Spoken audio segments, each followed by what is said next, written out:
एक बार स्पष्ट कर दें म्यूट करके कि मेरी आवाज उन तक पहुंच रही है।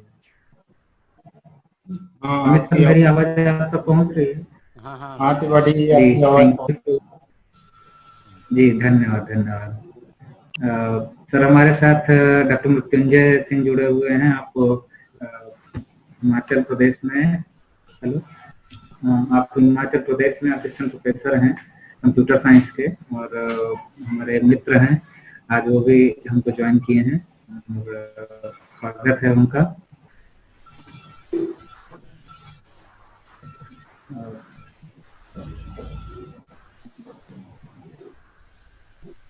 डॉक्टर अम्बिकेश ज्वाइन किए हैं सर हमें अभी कि नहीं? अभी नहीं। अभी नहीं। आवाज सर क्लियर है मेरी? हाँ, आवाज तो आज सही है। आज सही है ना? नया सेटअप लाया हूँ आज। हाँ, ये अच्छा है, ये अच्छा नहीं, बेहद अच्छा है। तो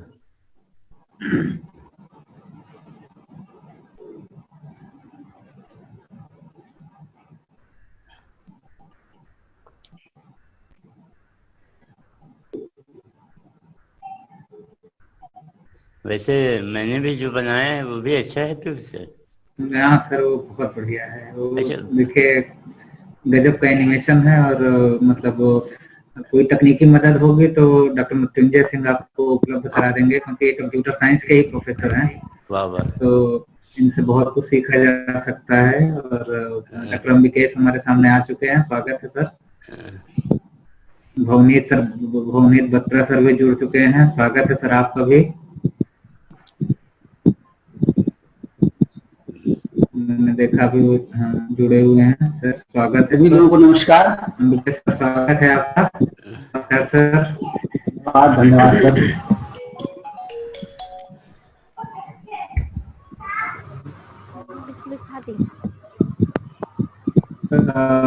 इससे पहले कि कार्यक्रम शुरुआत हो, मैं सारे प्रतिभागियों से अनुरोध करूंगा कि वो अपने आप को म्यूट कर दें। अगर कोई आवश्यकता है, कोई सुझाव देना है या कोई टिप्पणी करना है तो वो ड्रॉप बॉक्स में डाल दें, और उसके बाद हम उनसे अनुरोध करेंगे अपने आप को अनम्यूट करके वो कुछ भी सुझाव हमारे साथ शेयर कर सकते हैं। तो मैं सारे प्रतिभागियों से अनुरोध करूंगा कि कृपया अपना कम से कम ऑडियो म्यूट करते हैं। वीडियो अगर चाहें तो म्यूट करें, या ना चाहें तो ना करें, लेकिन कम से कम ऑडियो म्यूट कर दें।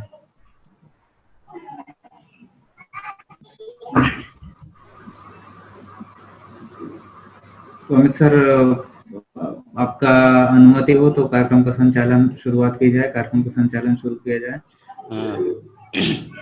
ये और प्रतिभागियों को देखना है। प्रतिभागी आते जाएंगे फिर से, हम लोग प्रोग्राम चालू आते ही जाएंगे। और पहले तो मैं अम्बिकेश सर का, डॉक्टर अम्बिकेश सर मैं स्वागत करता हूँ। ये हमारे लिए बेहद प्रशंसा का पल है, और हमारे छात्रों के लिए ये अपॉर्चुनिटी है कि वे अपने शिक्षा के, मतलब उच्च शिक्षा के प्रारंभिक दिनों में ही डॉक्टर अम्बिकेश जैसे विद्वान व्यक्ति उनके बीच में हैं, वो उन्हें सुन पा रहे हैं। और ये सब भी ये संभव हुआ है जब वे यहाँ से रिमोट इलाके में हैं।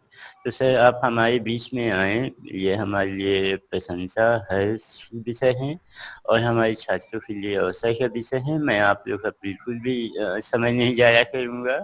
आप जो विद्वानों के मध्य से चर्चा होगी, मैं भी एक स्टूडेंट की तरह से मैं सुनने वाला हूँ। तो प्लीज प्रोसीड। धन्यवाद सर। आज हम लोग जिस विषय पर चर्चा करने जा रहे हैं वो है विमर्श का तीसरा अंक, और इसका विषय है हिंसा और शांति, नूतन परिप्रेक्ष्य। आज हमारे सामने हैं डॉक्टर अम्बिकेश त्रिपाठी। आप department of Gandhian and peace studies, school of social sciences, Mahatma Gandhi central university of Bihar Motihari में असिस्टेंट प्रोफेसर हैं। आपके बारे में एक औपचारिक रूप से परिचय कराना जरूरी है, तो मैं आपका परिचय कर रहा हूँ सारे साथियों को। आपको राजनीति शास्त्र से आपने एमए किया है 2008 में, और दीनदयाल उपाध्याय गोरखपुर विश्वविद्यालय गोरखपुर से आपने एमफिल किया है 2009 में चौधरी चरण सिंह विश्वविद्यालय मेरठ में, और जो है हम भी इस समय सेवाएं दे रहे हैं। और आपका जो डिसर्टेशन का टॉपिक था, मैं फिर से प्रतिभागियों से अनुरोध कर रहा हूं कि अपने ऑडियो को म्यूट कर दें प्लीज। आपका जो टॉपिक था एमफिल डिसर्टेशन का, वो था capability and social justice, the political philosophy of Amartya Sen. अपने बनारस हिंदू विश्वविद्यालय से पीएचडी किया है 2017 में, और पीएचडी आपने हिंसा और माओवाद इन सारे विषयों को लेकर किया है। Contextualising human security, state and Maoist violence and analytical study of Maoist violence in Dantewada district of Chhattisgarh. और इसके बाद आपको कई महाविद्यालयों में असिस्टेंट प्रोफेसर के रूप में सेवा दिए हैं, जिसमें government PG college Dwarahat Almora Uttarakhand में आपने असिस्टेंट प्रोफेसर के रूप में अपनी सेवाएं दी हैं। इसके पहले भी आपका बिहार लोक सेवा आयोग से चयन हो चुका है असिस्टेंट प्रोफेसर में, जिसे आपने नहीं स्वीकार किया, और इस समय वर्तमान में आप Mahatma Gandhi central university of Bihar में असिस्टेंट प्रोफेसर हैं। आपने माओवाद, शांति, मानवाधिकारों, राज्य हिंसा, शांति और सुरक्षा जैसी चुनौतियों पर काफी काम किया है। आपके लेख, आपके शोध कई पत्रिकाओं में प्रतिष्ठित राष्ट्रीय और अंतर्राष्ट्रीय जर्नल में प्रकाशित हो चुके हैं। आपको मैगजीन्स के लिए लगातार आर्टिकल लिखते रहे हैं, जिसमें राष्ट्रीय स्तर में पर हस्तक्षेप और ऑर्गेनाइजर जैसे जगहों से आपके लेख प्रकाशित हुए हैं। आपने कई किताबों में विभिन्न बुक सेक्शंस लिखे हैं, कई इनवाइटेड लेक्चर्स आपने दिए हैं, जिस पर शांति, गांधीवादी परिप्रेक्ष्य, लालच और आर्थिक व्यवस्थाओं से उपजी चुनौतियों के बारे में लेक्चर्स हैं। आपने बहुत कई सारे सेशन चेयर किए हैं, और आप लगातार सेमिनार और कॉन्फ्रेंस में भाग लेते रहे हैं। तो मैं एक बार औपचारिक रूप से स्वागत कर रहा हूँ निकेश कुमार त्रिपाठी का। और आज हम लोग जिस विषय पर चर्चा करेंगे वो है हिंसा और शांति के परिप्रेक्ष्य क्या है, इसके मायने क्या हैं। हम लोग हमेशा शांति की बातें करते हैं, राष्ट्रीय स्तर पर हो, अंतर्राष्ट्रीय स्तर पर हो, लगातार शांति के बारे में अवधारणाएं करते हैं, शांति के बारे में बातें करते हैं। लेकिन जैसे राजनीति शास्त्र में तमाम सारी धारणाएं हैं, उसके बारे में सारे लोग चर्चा करते हैं, स्वतंत्रता, समानता, न्याय, बंधुत्व। उसी तरह की एक अस्पष्ट सी भाषा है, अस्पष्ट सी परिभाषा है, अस्पष्ट सी धारणा है हमारे पास शांति की। हम सारे लोग शांति के बारे में बातें करते हैं, और हमें लगता है कि हमें शांति का मतलब पता है, वास्तव में शांति का मतलब पता है। तो हम लोग आज इस पर चर्चा करेंगे कि शांति की अवधारणा क्या है, क्या जिससे हम किसी डिस्टरबेंस का अभाव मानते हैं वही शांति है, शांति, सुरक्षा और हिंसा के बीच क्या संबंध है, क्या हिंसा से शांति स्थापित की जा सकती है, और इसी में शांति और सुरक्षा के साथ जो सुरक्षा के वैकल्पिक परिदृश्य है जिसे हम मानव सुरक्षा कहते हैं, मानव सुरक्षा की संकल्पना क्या है, मानव सुरक्षा की राष्ट्रीय सुरक्षा के साथ क्या संबंध है, राष्ट्रीय सुरक्षा के लिए हम हमेशा चर्चा करते हैं। हिंसा को हम आमतौर पर हम ये धारणा बना लेते हैं कि हिंसा को हम जानते हैं, लेकिन क्या हिंसा वही है जिसमें हम युद्ध जैसी स्थितियों का अभाव महसूस कर सकें, या फिर हिंसा का कोई वैकल्पिक परिप्रेक्ष्य है जिसके बारे में हमेशा चर्चा करते हैं या हम चर्चा नहीं कर पाते हैं, उसे संरचनात्मक हिंसा कहते हैं, स्ट्रक्चरल वायलेंस कहते हैं। उसके बारे में भी हम लोग चर्चा करेंगे। करने के लिए युद्ध जरूरी है, ये ऐसा प्रश्न है जो हमें प्रारंभिक रूप से परेशान कर सकता है या हमें सोचने पर मजबूर कर सकता है। लेकिन क्या कभी कभी शांति को बनाने के लिए हिंसा जरूरी हो जाती है? इसी के साथ क्या मानवाधिकारों की रक्षा के लिए हिंसा जरूरी है, जिसे हम ह्यूमैनिटेरियन इंटरवेंशन कहते हैं, या रिस्पॉन्सिबिलिटी टू प्रोटेक्ट क्या है? राष्ट्रीय और अंतर्राष्ट्रीय स्तर पर शांति की संभावनाओं के सामने क्या चुनौतियां हैं, और शांति के समक्ष जो समकालीन चुनौतियां हैं उनका समाधान किस तरीके से किया जा सकता है, उसको गांधीवादी परिप्रेक्ष्य से किस तरीके से उसका समाधान किया जा सकता है। और आज जो सबसे महत्वपूर्ण विषय ने शांति कैसे प्रभावित किया है, इसके संभावित परिणाम क्या है, ये हमारा आज के विषय रहेंगे।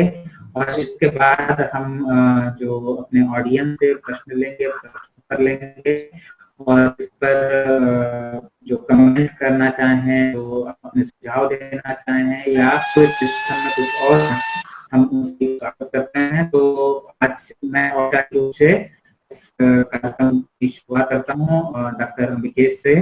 और डॉक्टर अंबिकेश हमें ये समझाएंगे और अपने विचारों को साझा करेंगे कि जिसे हम शांति कहते हैं वो क्या है।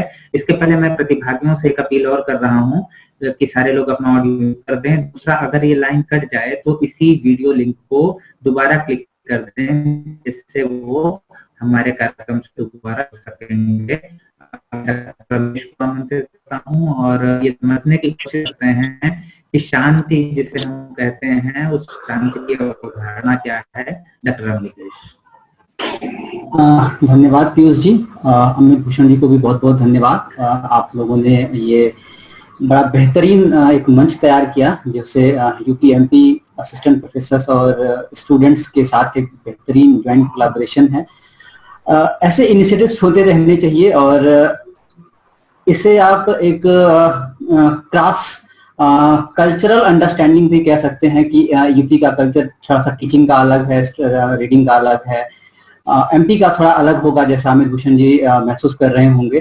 तो एक क्रॉस कल्चरल अंडरस्टैंडिंग भी टीचिंग और लर्निंग का जो डेवलप कर रहे हैं आप लोग, ये प्लेटफॉर्म बहुत बेहतरीन है और मैं खुद को भाग्यशाली महसूस कर रहा हूँ कि आप लोगों ने मुझे इस मंच पर इन दोनों ही राज्यों से के छात्रों से इंटरेक्ट करने का मौका दिया। ये दोनों राज्य मेरे लिए बेहद करीबी हैं।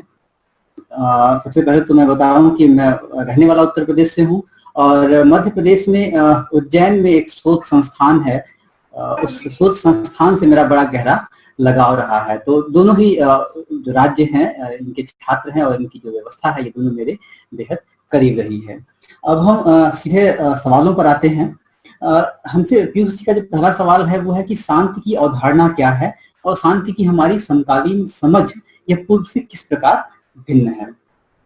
तो जो शांति की हमारी जो समझ है वो मूलतः प्रत्यक्ष हिंसा की अनुपस्थिति के रूप में समझा जाता है। जब भी हम कभी शांति को परिभाषित करने का प्रयास करते हैं तो या शांति के बारे में सोचते हैं, सामान्य लेमैन भी जब सोचता है शांति के बारे में, एक छात्र के रूप में, एक शोध छात्र के रूप में, एक विचारक के रूप में और एक बहुत सामान्य आदमी के रूप में भी, जब आप सबसे पहले शांति के बारे में सोचना शुरू करते हैं तो मूलतः वो जो दृष्टिकोण होता है वो रिलेटिव हो जाता है। रिलेटिव क्या कि हम उसको जो है अशांति की परिस्थितियों से तुलनात्मक रूप से देखना शुरू कर देते हैं।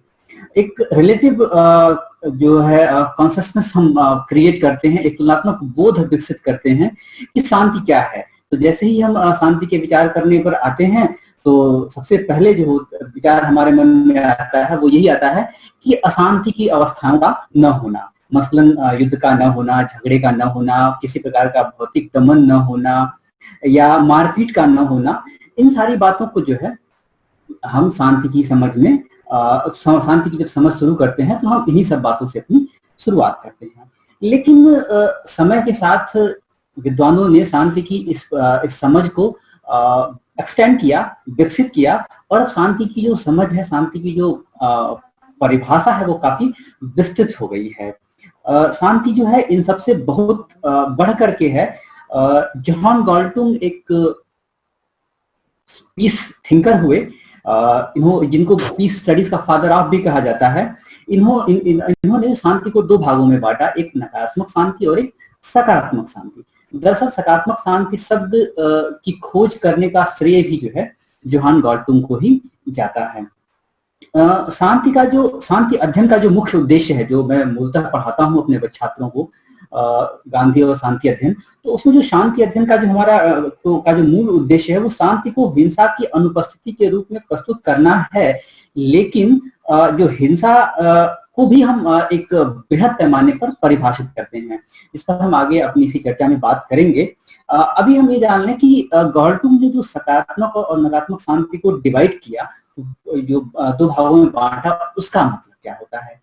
तो जब हम तुलनात्मक रूप से अशांति की अवस्था का न होना शांति मानते हैं, यानी कि झगड़े का न होना, युद्ध का न होना, किसी प्रकार के भौतिक दमन का अभाव होना, ये सब कुछ जो है जॉन गॉल्डुन नकारात्मक शांति की स्थिति में रखते हैं। और सकारात्मक शांति की जब बात करते हैं तो वो कहते हैं कि इन सारी अशांति की परिस्थितियों के न होने के साथ साथ ऐसी परिस्थितियां जब व्यक्ति अपने व्यक्तित्व के समेकित और संपूर्ण विकास के सभी अवसरों का स्वतंत्रता पूर्वक उपभोग कर सके, वह स्थिति जो है सकारात्मक शांति की स्थिति है।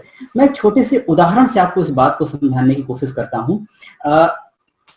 एक तरह से मान लीजिए कि आप पारिवारिक जीवन में ले लीजिए कि परिवार के सभी लोग जो है किसी पिकनिक स्पॉट पर घूमने जा रहे हैं और किन्हीं कारणों बस आपका मन नहीं है जाने का, तो आप अपने आप को मना कर रहे हैं, या आप पहले तो अगर आपको नहीं जाने दिया जा रहा है, ये आपके साथ जो है नकारात्मक शांति होगी कि आपको रोक दिया गया। लेकिन अगर आप नहीं जाना चाहते हैं, ये आपका चॉइस हो गया। लेकिन अगर आप नहीं जाना चाहते हैं और उसके बाद कहा जाए ये घर पूरे मकान घर वालों का ये जूता है, हम लोगों के आने से पहले तक तुम इसे पॉलिश करके रखना, तो ये जो है आपके साथ एक तरह से आपकी जो स्वतंत्रता है उसके साथ एक अन्याय है कि आपको जो आप एक तो आप जा नहीं पा रहे हैं, जाने से रोका जा रहा है, दूसरा जो है आपको जो है अनावश्यक रूप से जूता साफ करने के लिए भी जो है मजबूर किया जा रहा है, आप पर ही काम लगाया जा रहा है।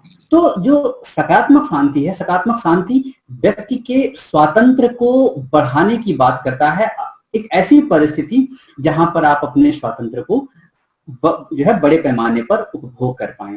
एक और उदाहरण हम दे सकते हैं इसका कि सरकारें जो है शिक्षा के लिए बड़ी बड़ी संस्थाएं खोल देती हैं। दुनिया के में कई सारे देश में बहुत सारे बड़े बड़े संस्थान हैं जहां पर हमारा ड्रीम होता है कि हम वहां स्टडी कर पाएं या वहां पहुंच पाएं, लेकिन तमाम सारी ऐसी संरचनात्मक परिस्थितियां होती हैं जिनसे हम उन संस्थाओं तक नहीं पहुंच पाते हैं, जिसमें जो है आर्थिक अभाव है, क्षेत्रीय पिछड़ापन है, और जो है शिक्षा के क्षेत्र में, प्राथमिक शिक्षा के क्षेत्र में जो फैली हुई गैर बराबरियां हैं। तो ये सारी चीजें ऐसी हैं जो आपको सकारात्मक शांति की अवस्था को प्राप्त कर लेने से आपको रोकती हैं। इस सकारात्मक शांति का जो कैंपेन है वो अब इतना आगे बढ़ चुका है कि अब जो है पीस को, शांति को एक ह्यूमन राइट के रूप में देखा जा रहा है, एक कम्युनिटी राइट या एक सॉलिडरिटी राइट्स के रूप में भी जो है शांति को देखा जा रहा है। तो शांति की जो हमारी प्राचीन अवधारणा थी या पहली जो पूर्व की अवधारणा थी वो हम सिर्फ युद्ध की अवस्था का अभाव तक अपने आप को सीमित रखते थे, लेकिन अब जो शांति की परिस्थितियां हैं, अब जो शांति का जो अवधारणा है वो काफी विस्तृत हो गई है, जिसमें मानवीय स्वतंत्रता के सामाजिक आर्थिक पहलू भी अब उसमें इनकॉर्पोरेट किए जाते हैं, सम्मिलित किए जाते हैं। विकेश, आपने बहुत अच्छे तरीके से शांति की अवधारणा को बताया हमारे सामने, और इसके साथ ही ये बताया कि सकारात्मक शांति जिसे कहते हैं वो हिंसा नहीं बल्कि अपने द्वारा चुने गए विकल्पों को वास्तव में एक्चुअलाइज कर लेने की चाह है या स्वतंत्रता है, उसे हम शांति कहते हैं। और आपने शांति के अर्थों का विस्तार किया। तो एक इसी के साथ जुड़ा प्रश्न होता है कि क्या शांति में और हिंसा में कभी कभी हिंसा के लिए, कभी कभी शांति स्थापना के लिए हिंसा अनिवार्य हो जाती है। इसका उदाहरण महाभारत में दिखता है कि जब कई बार शांति को स्थापित करने के लिए इतना बड़ा युद्ध करना पड़ा और कृष्ण को शांति दूत बनना पड़ा।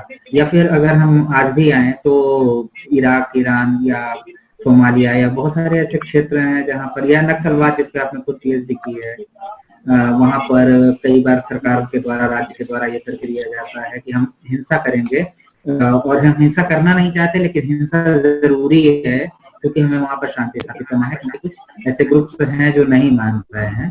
तो उसी के साथ हमारा अगला जुड़ा हुआ सवाल ये है कि क्या शांति और सुरक्षा को स्थापित करने के लिए हिंसा की आवश्यकता पड़ती है, और ये हिंसा कब तक वैध रहती है और कब उसके बाद हिंसा का दमनदारी परिप्रेक्ष्य चालू हो जाता है, उसकी शुरुआत हो जाती है। हम आपसे एक्सपर्ट व्यू लेना चाहेंगे।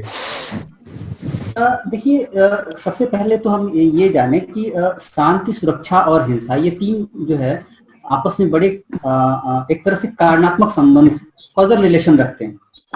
सवाल थोड़ा लंबी हो गया है, इसका जवाब भी थोड़ा लंबा होगा, तो मैं कोशिश करूंगा कि सर आपको पूरी स्वतंत्रता है कि कम शब्दों में आप तक अपनी बात, अपने छात्रों तक अपनी बात पहुंचा पाऊं। तो सबसे पहले आप तीन छात्रों से या हमारे जो श्रोता हैं उनसे निवेदन है कि तीन शब्दों को अपने दिमाग में रखें: शांति, सुरक्षा और हिंसा। ये तीन प्रत्यय हैं जिनके बीच में पूरा का पूरा जो शांति अध्ययन है और जो फिलहाल का जो इंटरनेशनल पॉलिटिक्स का जो एक एक्सटेंडेड वर्जन है, वो इन्हीं तीन प्रत्ययों के बीच घूमता है। तो और ये न सिर्फ इंटरनेशनल पॉलिटिक्स, इवन अपना जो व्यक्ति का जो जीवन है वो भी इन्हीं तीनों के बीच जो है घूमता है। तो शांति, सुरक्षा और हिंसा के बीच पहले आपको बताऊं कि एक तरह से जो है कारणात्मक संबंध है। सुरक्षा और हिंसा की जो स्थिति है और उसका जो स्वरूप है, वही जो है शांति की अवस्था और उसकी प्रकृति को तय करता है। हम अभी अंतर्राष्ट्रीय राजनीति या नक्सलवाद या गृह युद्ध या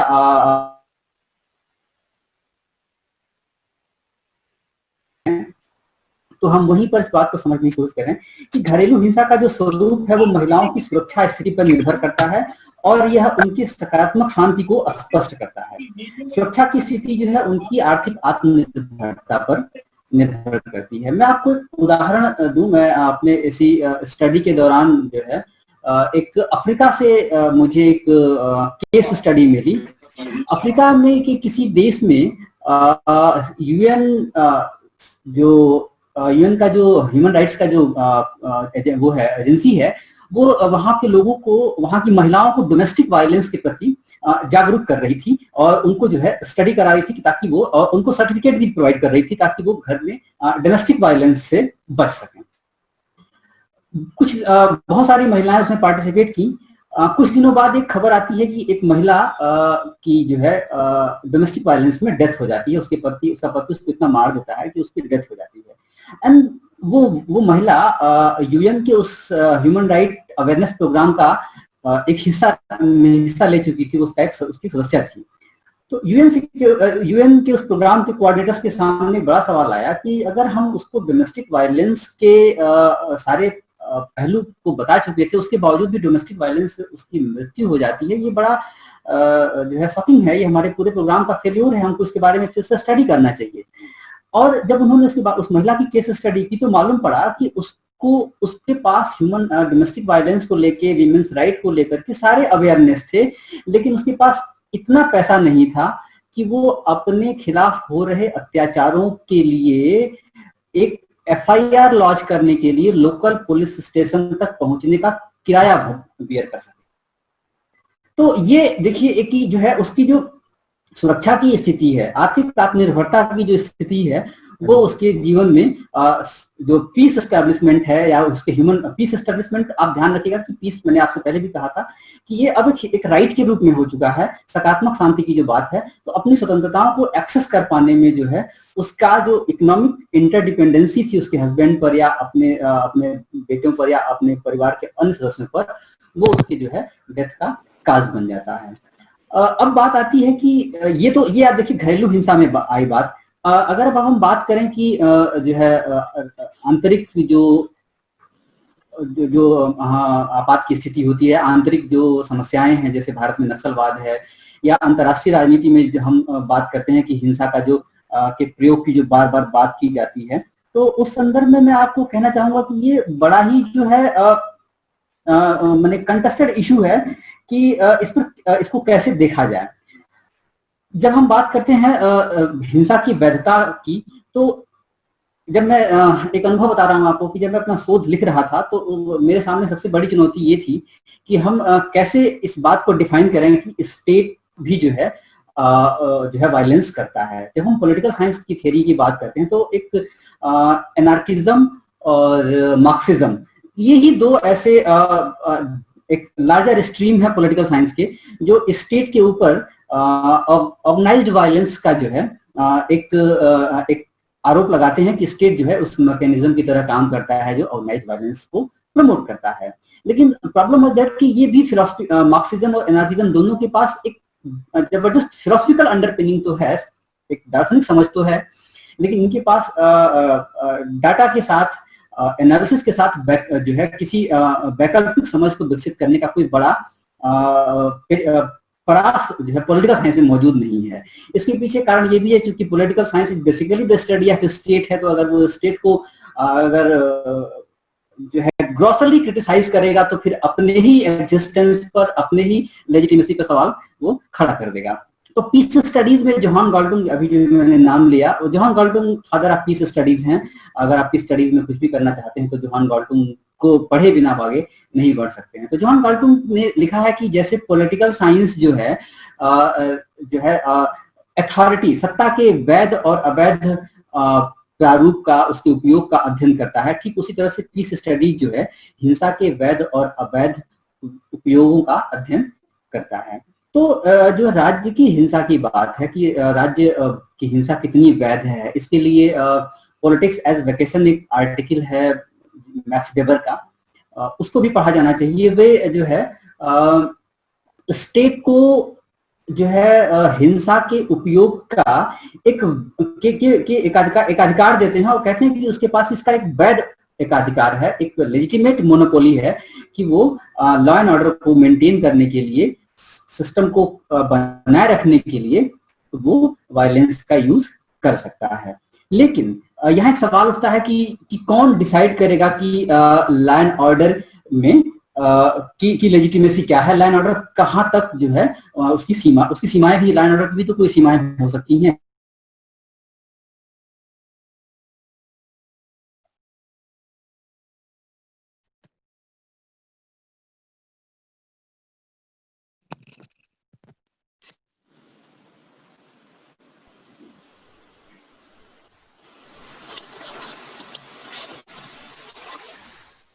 डॉक्टर विकेश त्रिपाठी का लग रहा है कनेक्शन थोड़ा सा वीक हो रहा है, तो इसको लेकर कोई चिंता ना करें। और दूसरा ये है कि हमारे पास जूम मीटिंग के लिए 9 मिनट का समय बचा हुआ है। अगर इन केस कोई मीटिंग लेफ्ट हो जाती है तो प्लीज आप लोग उसी लिंक को दोबारा क्लिक कर लेंगे, जिससे हम फिर से जोड़ सकेंगे। शायद उनका हमसे संपर्क फिर से स्थापित हो गया है। डॉक्टर विकेश, आप अपने को अनम्यूट कर दें और फिर इसके बाद प्लीज कंटिन्यू करें। जी हाँ, कुछ तकनीकी वजहों से। तो मैं बात कह रहा था कि जो है श्रीकाकुलम की, कि तो वहां पे लोगों को इस बात का अंदाजा था कि, और उसके पीछे वैज्ञानिक कारण भी थे कि अगर यहाँ पर जो है रिएक्टर्स लगाए जाते हैं तो बड़े पैमाने पर जो है स्वास्थ्य संबंधी और दूसरे तरह की जो समस्याएं खड़ी हो सकती हैं। थोड़े दिन पहले ही जो है जापान में किसी रिएक्टर से रिसाव की बात भी सामने आई थी।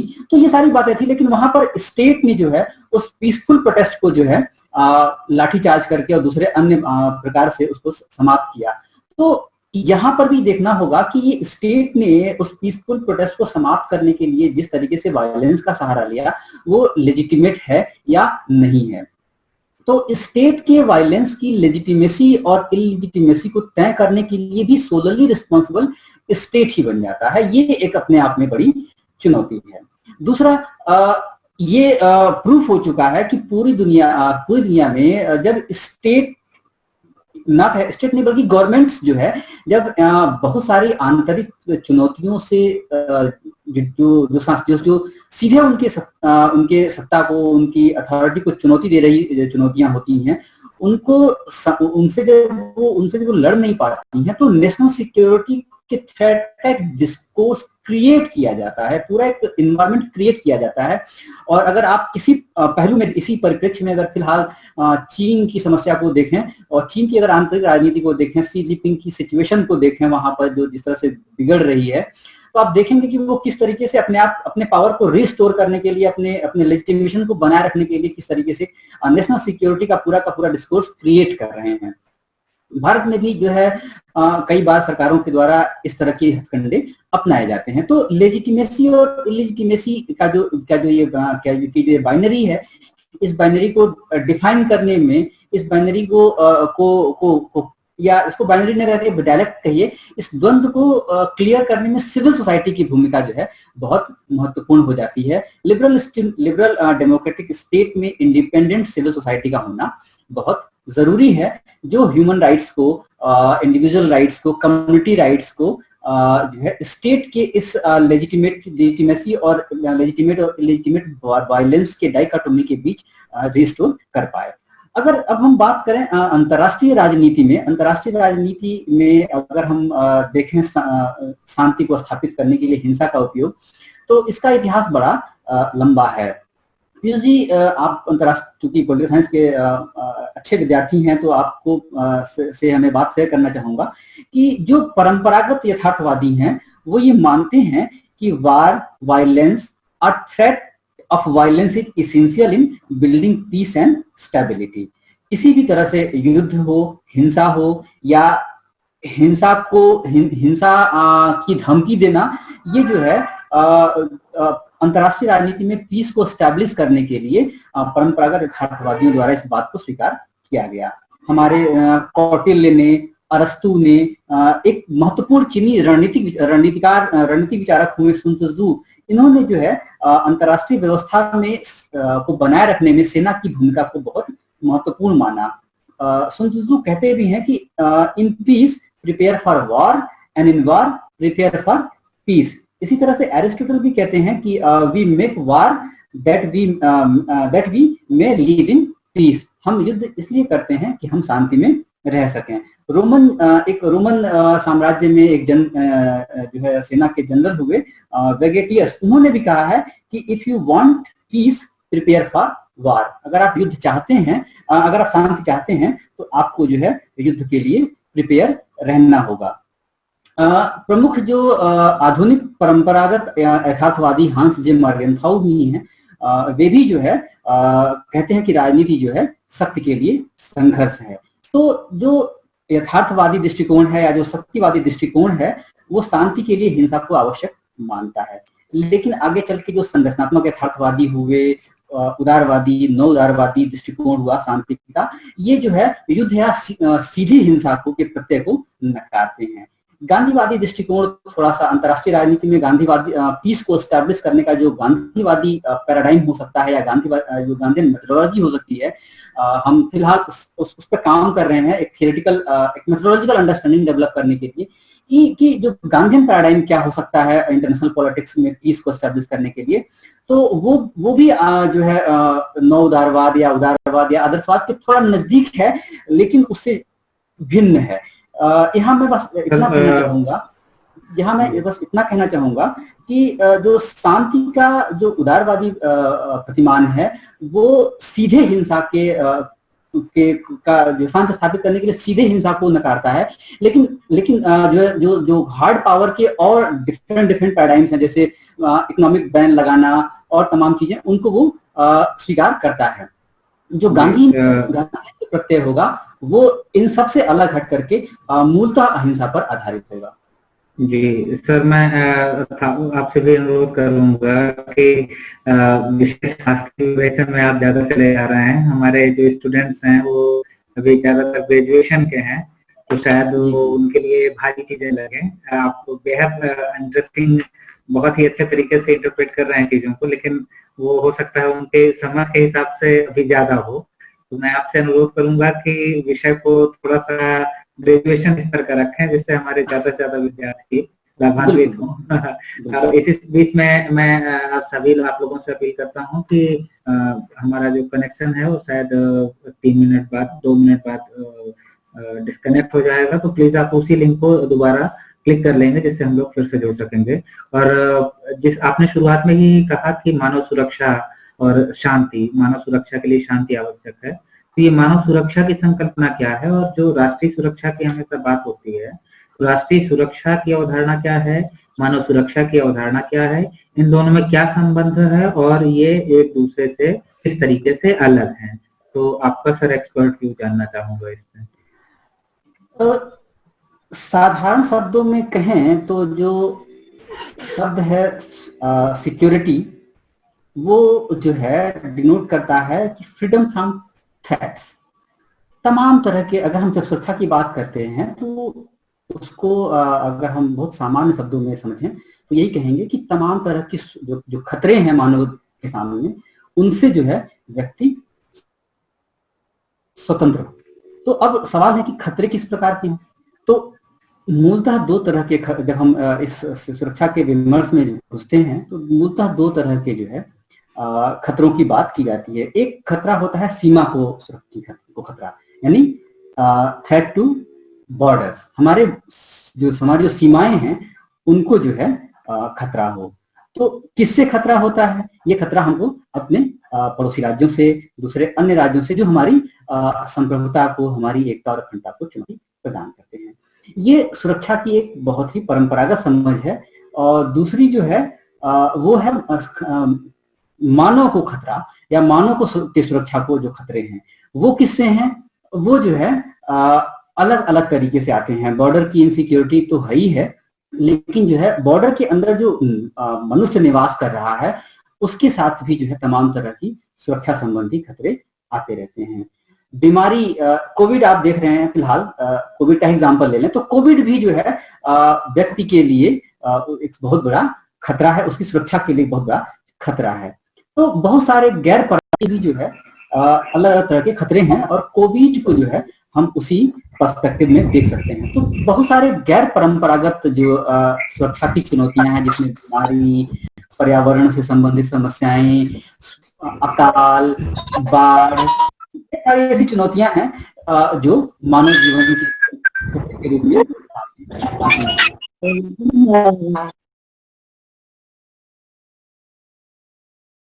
बहुत ही पुराना है। उसका एक ऐतिहासिक प्रारंभ बिंदु जो है वो है 1664 की में एक वेस्टफेलिया में ट्रीटी होती है और उसी ट्रीटी से जो है राष्ट्र राज्य का एक संधि होती है, जिससे राष्ट्र राज्य का जो आधुनिक राष्ट्र राज्य है उसका उदय होता है। और एक स्टेट नेशन स्टेट है, राष्ट्र राज्य है, वो एक वैश्विक एक यूनिवर्सल जो है प्रतिमान के रूप में सामने आता है और राष्ट्र राज्य की एकता और अखंडता को सुनिश्चित करने का मानदंड स्वीकार किया जाता है, जिसके लिए सेनाएं और तमाम तरह के जो है स्ट्रक्चर डेवलप किए जाते हैं।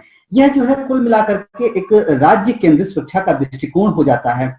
और द्वितीय विश्व युद्ध के बाद और शीत युद्ध तक आते आते यह जो दृष्टिकोण है राज्य सुरक्षा का, ये बहुत ही महत्वपूर्ण बना रहता है।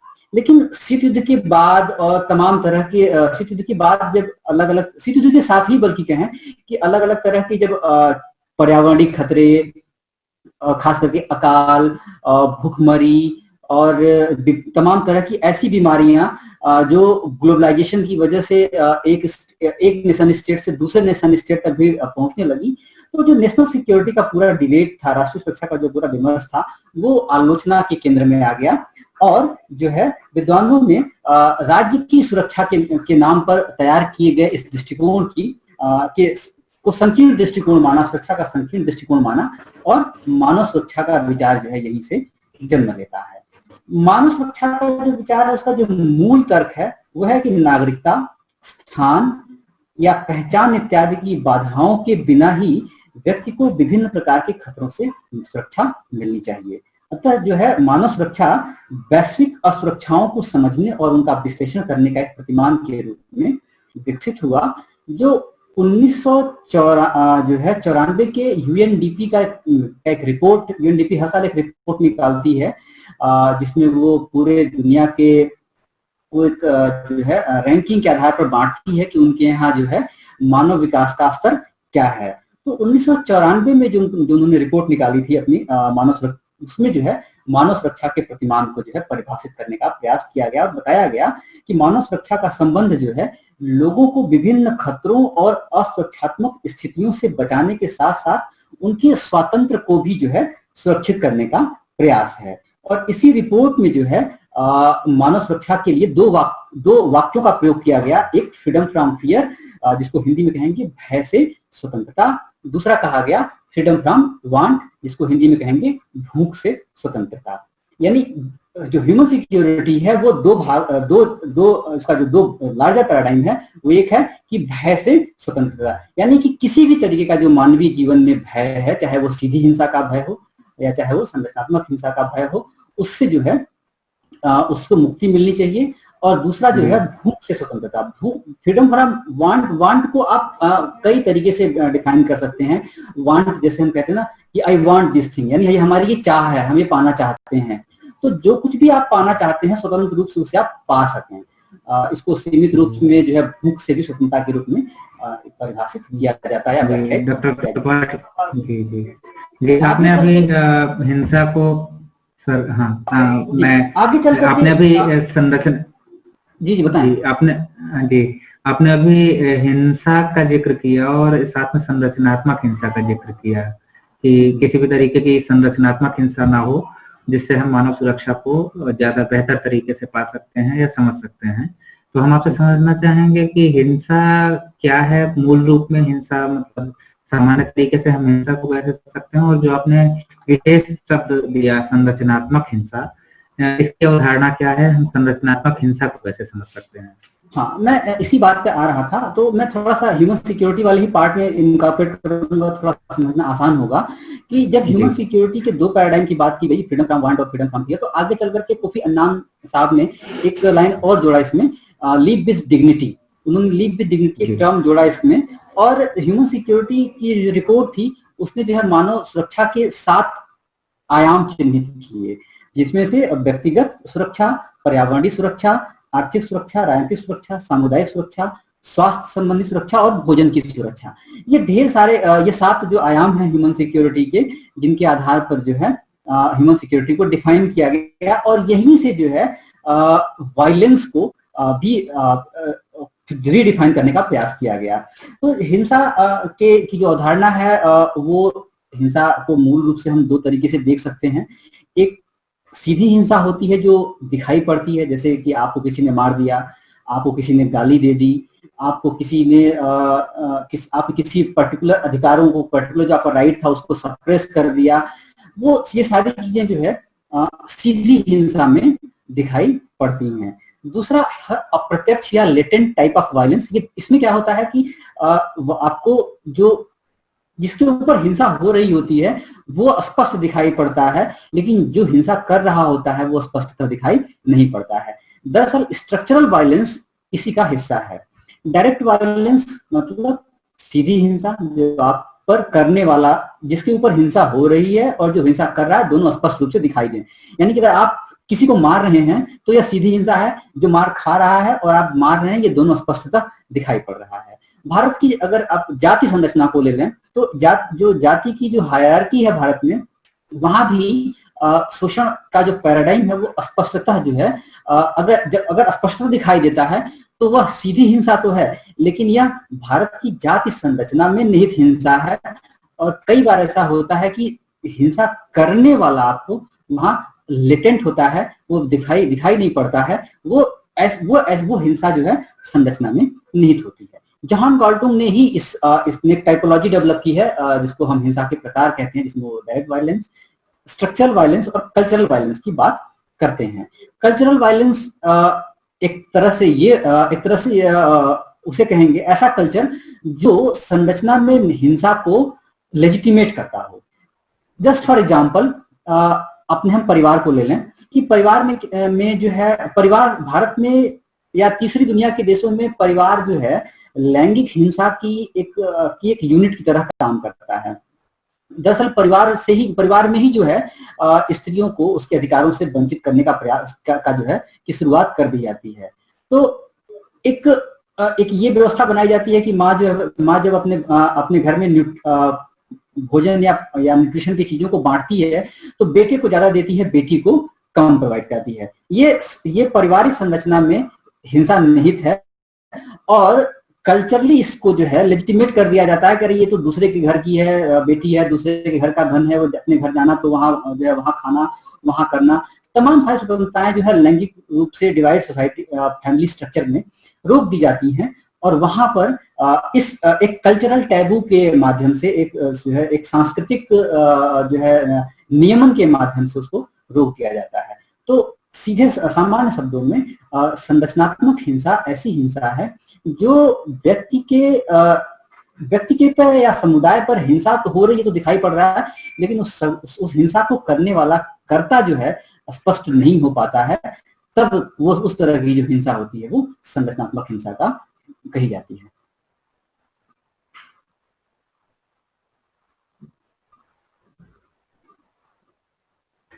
जब हम आमतौर पर अध्ययन की बातें करते हैं तो कुछ 3-4 शब्द हम सुनते हैं। पीस कीपिंग है, जैसे इंडियन पीस कीपिंग फोर्सेज हैं, पीस बिल्डिंग है, पीस मेकिंग है। तो हम आपसे ये जानना चाहते हैं, तीनों शब्द एक ही हैं या इन तीनों शब्दों के अलग अलग अर्थ हैं, या इनके उद्देश्य क्या हैं? तो आप सर शांति अध्येता की तरफ से या शांति अध्येता की एक्सपर्ट के रूप में आपने समझाएं। जी, ये बड़ा इंटरेस्टिंग, तीनों शब्द बड़े इंटरेस्टिंग है। कई बार जो है अच्छे अच्छे स्टूडेंट्स के द्वारा भी जो है बड़ा इंटरचेंजेबली इसका यूज कर लिया जाता है, पर ये तीनों शब्द जो है अपने अलग अलग मायने रखते हैं। द्वितीय विश्व युद्ध के बाद हम देखते हैं कि पूरी दुनिया में कोई बड़ा युद्ध नहीं हुआ, लेकिन इसके पीछे यूएन की जो एग्जिस्टेंस है वो बड़ा कारण तो है ही है, लेकिन जो है atomic bomb, weapons of mass destruction, यानी कि एक साथ दुनिया को कई बार तबाह कर देने वाले बमों की उपस्थिति भी एक बड़ा कारण है। लेकिन छोटे छोटे स्तर पर युद्ध, गृह युद्ध, आंतरिक संघर्ष ये बड़े पैमाने पर हो रहे हैं और होते रहे हैं।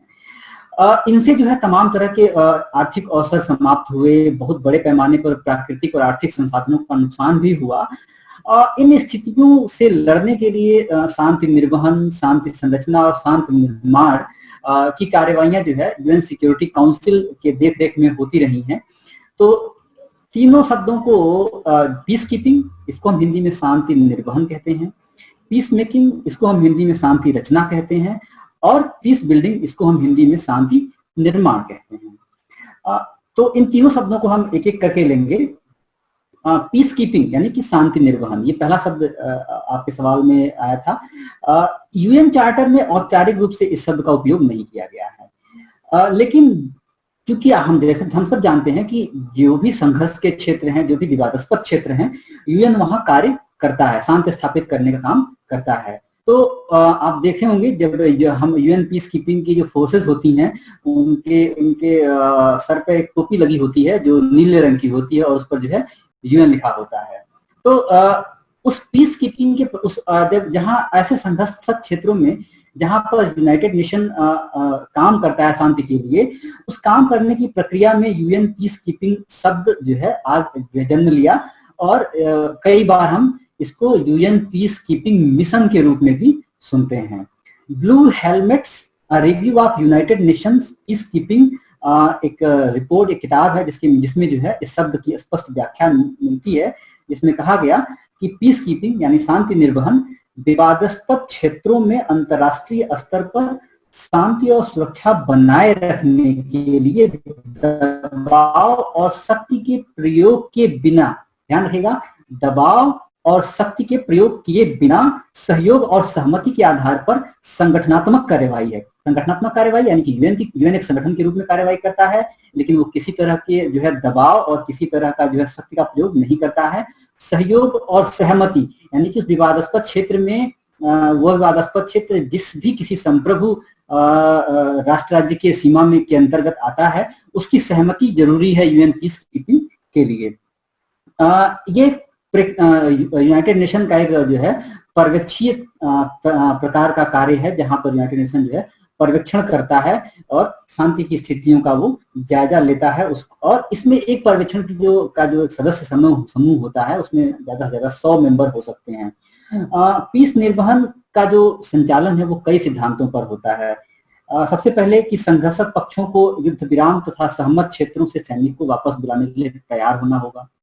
यानी कि जब हम पीस कीपिंग की बात करते हैं, शांति निर्वहन की बात करते हैं, तो दो राष्ट्रों के बीच अगर संघर्ष है तो दोनों को जो है पीस कीपिंग के लिए तैयार होना पड़ेगा, शांति निर्वहन के लिए तैयार होना होगा, और एक सहमत बिंदु तक अपने सेनाओं को वापस लाना होगा। और उस भूमि में जो है, जो जिस भूमि तक वापस लाते हैं, उस बची हुई भूमि में जो है यूएन पीस कीपिंग के सदस्य जो है सहमति से कार्य करते हैं। जो शांति निर्वहन करने के लिए जो यूएन की पीस कीपिंग फोर्स काम करती है, वो प्रतिद्वंदी पक्षों के बीच जो है निष्पक्ष और तटस्थ होकर काम करती है। इसके अलावा पीस कीपिंग फोर्सेस को जो है किसी भी तरह से बल प्रयोग का अधिकार नहीं होता है, वो सिर्फ आत्मरक्षा की स्थिति में ही जो है अपने बल का प्रयोग कर सकती है। तो ये हुआ पीस कीपिंग या पीस शांति निर्वहन। दूसरा शब्द है पीस मेकिंग, इसको हिंदी में शांति रचना कहते हैं।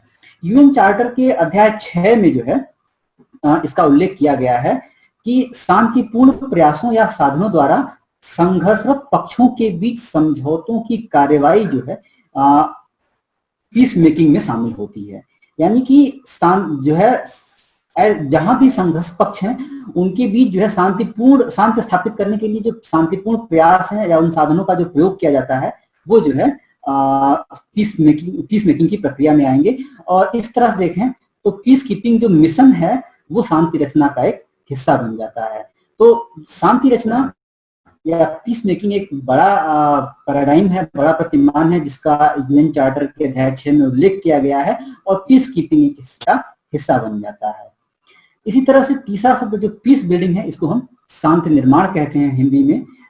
ऐसे पक्षों के बीच जिन्होंने शांति निर्माण के प्रयासों के फलस्वरूप कुछ समय के लिए संघर्ष तो बंद कर दिया, लेकिन भविष्य में संघर्ष की संभावना विकसित हो सकती है या संघर्ष हो सकता है, उसको समाप्त करने के लिए बुतरस घाली ने जो है इस शब्द का या इस प्रक्रिया का या इस शब्द का, इस संकल्पना का जो है निर्माण किया और उन्होंने कहा कि शांति निर्माण के पहले उद्देश्य के रूप में जो है युद्ध में शामिल सभी पक्षों को निशस्त्र करना होगा, शांति और व्यवस्था को कायम करना होगा, हथियारों का जमाव करना होगा। यानी कि जो अशांति की प्रक्रिया में इन्वॉल्व घटक हैं उनसे जो है शस्त्रों को उनको निशस्त्र करना होगा और उनके शस्त्रों का जमाव करना होगा, उन शस्त्रों का विनाश किया जाना होगा।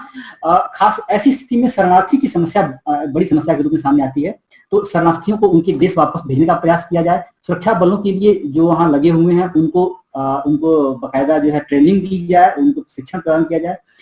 लोकतांत्रिक प्रक्रिया को रिस्टोर करने के लिए यूएन की देखरेख में चुनाव करवाए जाएं, मानवाधिकारों को सुरक्षित किया जाए, सरकारी संस्थानों को सुधार किया जाए और उनको सुदृढ़ किया जाए। विकेंद्रीकृत और औपचारिक और अनौपचारिक स्तर पर राजनीतिक जो संस्थाएं हैं उनमें भागीदारी को बढ़ाया जाए। तो इस प्रकार शांति निर्माण की जो प्रक्रिया है एक बहुत ही बृहद प्रक्रिया है। इसको आप बस इसको इस तरह सामान्य शब्दों में या कम शब्दों में कहें तो ऐसे समझ सकते हैं कि संघर्षरत वर्गों के बीच अगर किसी भी प्रकार से शांति की सहमति हो गई है, लेकिन भविष्य में अशांति की स्थितियां न पनपने पाए, इसके लिए और लोकतंत्र को फिर से स्थापित किया जा सके, इसके लिए बड़े पैमाने पर जो कुछ भी शांति की रचना के लिए किया जा सकता है वो सब कुछ शांति निर्माण की प्रक्रिया का हिस्सा होता है। धन्यवाद सर, आपने बहुत अच्छे और सरल शब्दों में ये 3 अलग अलग कॉन्सेप्ट जिन्हें आमतौर पर मिला दिया जाता है, पीस कीपिंग, पीस बिल्डिंग और पीस मेकिंग, इन शब्दों के बारे में बहुत स्पष्टता से निर्छीर विवेक जिसे कहते हैं उसके माध्यम से और उस तरीके से आपने बताया। हम आपसे और भी समझना चाहेंगे कि ह्यूमैनिटेरियन इंटरवेंशन जिससे बात की जाती है कि अगर कहीं पर मानवाधिकारों को उल्लंघन हो रहा है तो संयुक्त राष्ट्र संघ के द्वारा क्या वहां पर उसकी राष्ट्र राज्य की सीमाओं की, उसकी संप्रभुता की चिंता किए बिना वहां पर प्रभावित पक्षों को मदद दिलाने के लिए जो संभावित पक्ष हैं या जो यूएन पीस कीपिंग फोर्सेज हैं, क्या वहां पर हस्तक्षेप कर सकती हैं? तो ये ह्यूमैनिटेरियन इंटरवेंशन की अवधारणा क्या है? और इसके साथ ही एक मिलती जुलती अवधारणा है रिस्पॉन्सिबिलिटी टू प्रोटेक्ट यानी R2P, इसकी अवधारणा क्या है? इसके बारे में हम आपसे समझना चाहेंगे। जो ह्यूमैनिटेरियन इंटरवेंशन है इसकी कोई एक सुनिश्चित परिभाषा अभी तक नहीं कही जा सकी। मोटे तौर पर हम ये कह रहे हैं कि किसी एक संप्रभु राष्ट्र राज्य में, ध्यान रखिएगा संप्रभु राष्ट्र राज्य यानी कि एक कोई भी ऐसा राष्ट्र राज्य, कोई भी ऐसा देश जो अपने आंतरिक और बाह्य सीमाओं में अपनी संप्रभुता को उपयोग करता है। संप्रभुता की वो परिभाषा जो हम राजनीति विज्ञान में पढ़ते हैं, उसी संदर्भ में एक संप्रभु राष्ट्र राज्य में जब मानवाधिकारों का हनन हो तो उसके खिलाफ यानी सिर्फ मानवाधिकार पर्टिकुलर उसी स्थिति पर फोकस करते हुए, यानी कि जहां मानवाधिकार का हनन हो रहा है वहां पे दूसरे राष्ट्र राज्य या राष्ट्र राज्यों का एक समूह जो है वो सैन्य हस्तक्षेप कर सकता है। इसी के संदर्भ में जो है ह्यूमैनिटेरियन इंटरवेंशन को परिभाषित किया जाता है। तो मोटे तौर पे हम क्या कहेंगे कि ह्यूमैनिटेरियन इंटरवेंशन क्या है? ह्यूमैनिटेरियन इंटरवेंशन जो है एक किसी भी राज्य में जहां पर मानवाधिकार का हनन हो रहा है, वहां पर एक राज्य दूसरे राज्य या दूसरे राज्यों के समूहों के द्वारा सैन्य हस्तक्षेप को किया जाना ह्यूमैनिटेरियन इंटरवेंशन होता है। इसकी जो संकुचित, ये सैन्य हस्तक्षेप इसकी तक जाने जाना इसकी एक संकुचित परिभाषा है। इसकी एक दूसरा आयाम भी है इसका, वो भी इसकी संकुचित परिभाषा तक ही इसको सीमित करता है। वो है कि मानवीय सहायता और रोक देना या और उसको अंतर्राष्ट्रीय प्रतिबंधों को उन पर आरोपित करना, ये भी जो है यानी कि जो गैर सैन्य हस्तक्षेप है कि आप जो प्रभावित लोग हैं उनको आर्थिक सहयोग प्रदान करें या राष्ट्रों के ऊपर आर्थिक प्रतिबंध लगा दें और तमाम तरह के जो अंतर्राष्ट्रीय प्रतिबंध हैं उन पर आरोपित करें, ये भी एक प्रकार से ह्यूमैनिटेरियन इंटरवेंशन का हिस्सा है। तो ये दोनों ही अलग अलग डायमेंशन में, चाहे वो सैन्य हस्तक्षेप हो चाहे वो गैर सैन्य हस्तक्षेप हो, ये ह्यूमैनिटेरियन इंटरवेंशन को का एक नैरो डिफिनेशन है। लेकिन जब हम इन दोनों को एक साथ रख के देखते हैं, दोनों को एक साथ मिला के देखते हैं, यानी कि सैन्य हस्तक्षेप करने होने के साथ साथ जो है वो आर्थिक प्रतिबंधों को भी लागू करे और जो है इसके अलावा जो मानवीय सहायताएं हैं उनको भी जो विक्टिम लोग हैं, वल्नरेबल कम्युनिटी है, उनको प्रोवाइड कराए, ये दोनों चीजें इसमें जुड़ जाती हैं। तो थोड़ा ये कॉन्सेप्ट बड़ा हो जाता है। लेकिन ह्यूमैनिटेरियन इंटरवेंशन जो है अभी भी अंतर्राष्ट्रीय राजनीति में बड़ा विवाद का विषय है। इसमें जो मूल चीजें शामिल हैं, जो मूल प्रत्यय शामिल हैं इसमें, वो है कि सैन्य हस्तक्षेप इसमें हो सकता है। किसी संप्रभु राज्य के आंतरिक मामलों में उसके राज्य क्षेत्र, उसके हवाई क्षेत्र में जो है सैन्य बलों को भेजकर हस्तक्षेप अन्य राष्ट्र राज्यों द्वारा किया जा सकता है। उस परिस्थिति में भी कि जब वह जो है दूसरे अन्य राज्यों के खिलाफ आक्रमण या आक्रामक की स्थिति में न हो। तो अगर हम इसको एग्जाम्पल के रूप में लें कि अगर स्टेट ए में ह्यूमन राइट का वायलेशन हो रहा है तो स्टेट बी, स्टेट सी, स्टेट डी अकेले या मिल करके उनके राज्य क्षेत्र में, उनके हवाई क्षेत्र में स्टेट ए के में जो ह्यूमन राइट वायलेशन है, मानवाधिकार का जो हनन है, उसमें जो है वो हस्तक्षेप कर सकते हैं राज्य। और यह एक चीज और ऐसी परिस्थिति में तब जबकि जो स्टेट ए जो है इन बाकी स्टेट ए बी सी के खिलाफ किसी तरह की आक्रामक कार्रवाई न भी कर रहा हो तो भी सिर्फ मानवाधिकार को रीस्टोर करने के लिए ये सारे स्टेट ए के में हस्तक्षेप कर सकते हैं। इसके अलावा जो है राज्य की जो राष्ट्रीय हित हैं उनको सीधे खतरा नहीं होता है, बल्कि इनका उद्देश्य सिर्फ मानवीय जो है हस्तक्षेप करना या मानवीय उद्देश्य से ही किया जाता है। तो एक चीज और ध्यान दें कि state A B C, state A के अंदर स्टेट बी सी डी जो भी प्रकार का हस्तक्षेप कर रहे हैं वो किसी भी तरह से स्टेट ए का जो नेशनल इंटरेस्ट है उसको वो कभी जो है कर्टेल नहीं करते हैं, उनको समाप्त नहीं करते हैं। उनका उद्देश्य सिर्फ और सिर्फ जो है मानवीय होता है कि उन क्षेत्रों में जहां पर स्टेट ए किसी कम्युनिटी का जो ह्यूमन राइट है उसको वायलेट कर रहा है तो उसके ह्यूमन राइट को रिस्टोर किया जा सके। आप ह्यूमैनिटेरियन इंटरवेंशन के रूप में भारत का जो श्रीलंका में हस्तक्षेप था उसको देख सकते हैं और दुनिया में ढेर सारे इस तरह के एग्जाम्पल मौजूद हैं जिनमें इनको देखा जा सकता है। बात आती है R2P, रिस्पॉन्सिबिलिटी टू प्रोटेक्ट, सुरक्षा की जिम्मेदारी, हिंदी में से सुरक्षा की जिम्मेदारी कहेंगे। तो मानवता के खिलाफ 4 प्रमुख चिंताओं जिसमें नरसंहार, युद्ध अपराध, जातीय उत्पीड़न और मानवता के विरुद्ध अन्य जो अपराध हैं उनको रोकने के प्रति जो वैश्विक राजनीतिक प्रतिबद्धता है उसके रूप में जो है रिस्पॉन्सिबिलिटी टू प्रोटेक्ट यानी सुरक्षा की जिम्मेदारी को 2005 के यूनाइटेड नेशन के वैश्विक जो विश्व शिखर सम्मेलन था उसमें सभी राज्यों ने स्वीकार किया। अगर 2005 का जो विश्व शिखर सम्मेलन हुआ था यूएन का, उसका जो आउटकम डॉक्यूमेंट है उसको अगर आप पढ़ें तो उसके पैराग्राफ 138 और 139 में जो है right to responsibility to protect को विस्तृत तरीके से समझाया गया है। वो आसानी से गूगल करने पर आपको मौजूद भी हो जाएगा। तो जो चाहते हैं उनको विस्तृत अध्ययन चाहते हैं रिस्पॉन्सिबिलिटी टू प्रोटेक्ट के बारे में तो उनको पढ़ सकते हैं। राइट टू प्रोटेक्ट के माध्यम से शांति के पहले से मौजूद जो उपाय हैं, मैं इसमें जोड़ना चाहूंगा कि सुरक्षा की जिम्मेदारी के माध्यम से शांति निर्माण यानी कि पीस बिल्डिंग के जो पहले से जो मौजूद उपाय थे, मसलन मध्यस्थता करना, पूर्व में चेतावनी दे देना, आर्थिक प्रतिबंध लागू करना, और यूनाइटेड नेशन के चार्टर के 7वें अध्याय में वर्णित सिक्योरिटी काउंसिल के भी अधिकार, जो सुरक्षा किसी भी संघर्षक क्षेत्र में सुरक्षा को स्थापित, शांति को स्थापित करने के लिए सिक्योरिटी काउंसिल के क्या अधिकार होंगे, उनको जो है विनियोजित करने का प्रयास जो है रिस्पॉन्सिबिलिटी टू प्रोटेक्ट के माध्यम से किया गया। रिस्पॉन्सिबिलिटी टू प्रोटेक्ट में जो है कोशिश ये की जाती है कि फोर्सेस का उपयोग न किया जाए, लेकिन अन्यान्य परिस्थिति में अंतिम रूप से जो है बल का प्रयोग करना भी जो है R2P में शामिल है। सर, इसके साथ हम अभी ये भी समझना चाहेंगे कि जो राष्ट्रीय स्तर पर है, अंतर्राष्ट्रीय स्तर पर है या क्षेत्रीय स्तर पर है, यहाँ पर शांति के सामने आने वाली कौन सी चुनौतियां हैं, और अगर ये चुनौतियां हैं तो इनका समाधान क्या हो सकता है? आपसे एक्सपर्ट व्यू के रूप में जानना चाहेंगे।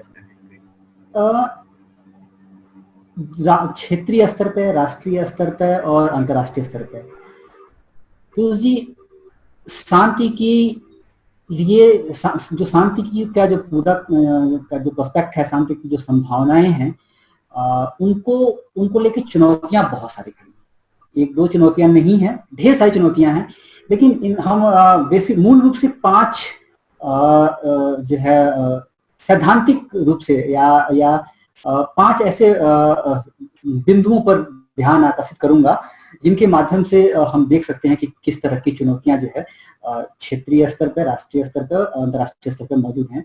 तो सबसे पहले मैं कहूंगा कि भू राजनीतिक आक्रामकता और वैश्विक असहिष्णुता। हम देख रहे हैं कि जो जियो स्ट्रेटेजिक राइवलरी है वो जो है क्षेत्रीय स्तर पर भी और अंतर्राष्ट्रीय स्तर पर भी बहुत बड़े पैमाने पर बढ़ती जा रही है। राइज ऑफ चाइना जो है, चाइना का जो उदय हो रहा है साउथ चाइना सी में, आप देख रहे हैं इंडिया के साथ बॉर्डर पर उनके साथ जो प्रॉब्लम्स हैं।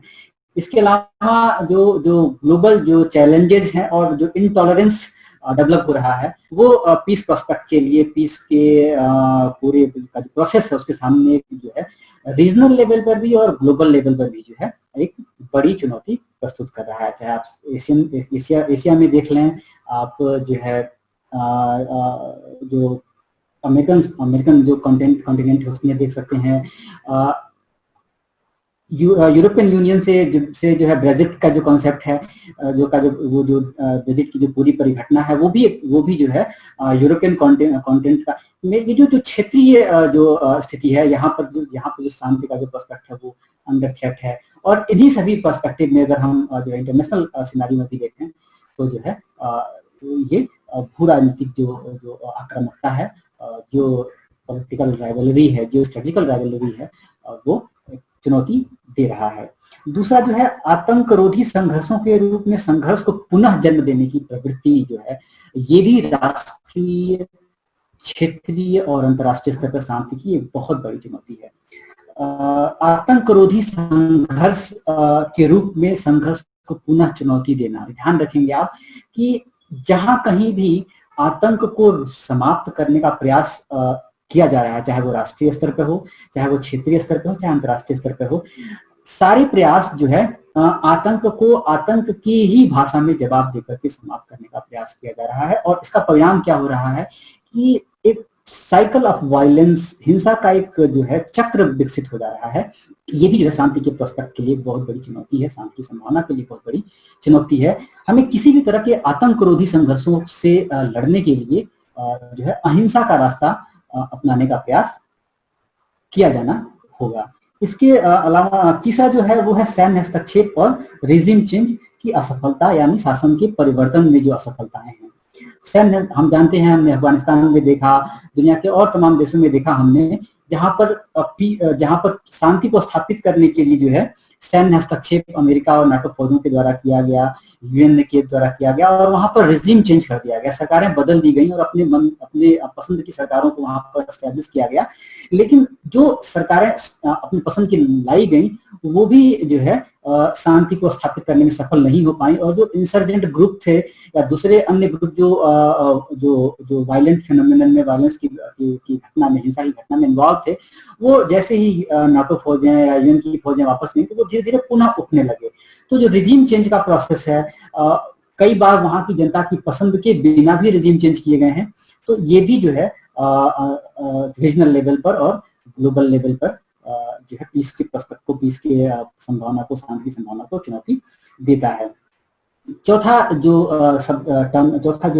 चुनौती मैंने जो समझी वो है कि संघर्ष की स्थिति में पलायन और शरणार्थी की समस्या। हम सभी जानते हैं कि जब कभी संघर्ष होता है तो किसी भी तरह का संघर्ष हो, वो जो है चाहे वो गैर परंपरागत जो सुरक्षा की चुनौतियां हैं या परंपरागत सुरक्षा की चुनौतियां हैं, उन दोनों में से किसी भी तरह की जो चुनौतियां खड़ी होती हैं, उनसे जो है शरणार्थी की समस्या, पलायन की समस्या सबसे बड़े पैमाने पर खड़ी होती है। भारत रोहिंग्या जैसी समस्या से, रोहिंग्या के जो शरणार्थी हैं उनसे परेशान है। पूरी दुनिया जो है में बहुत बड़े संख्या में शरणार्थी जो है मौजूद हैं।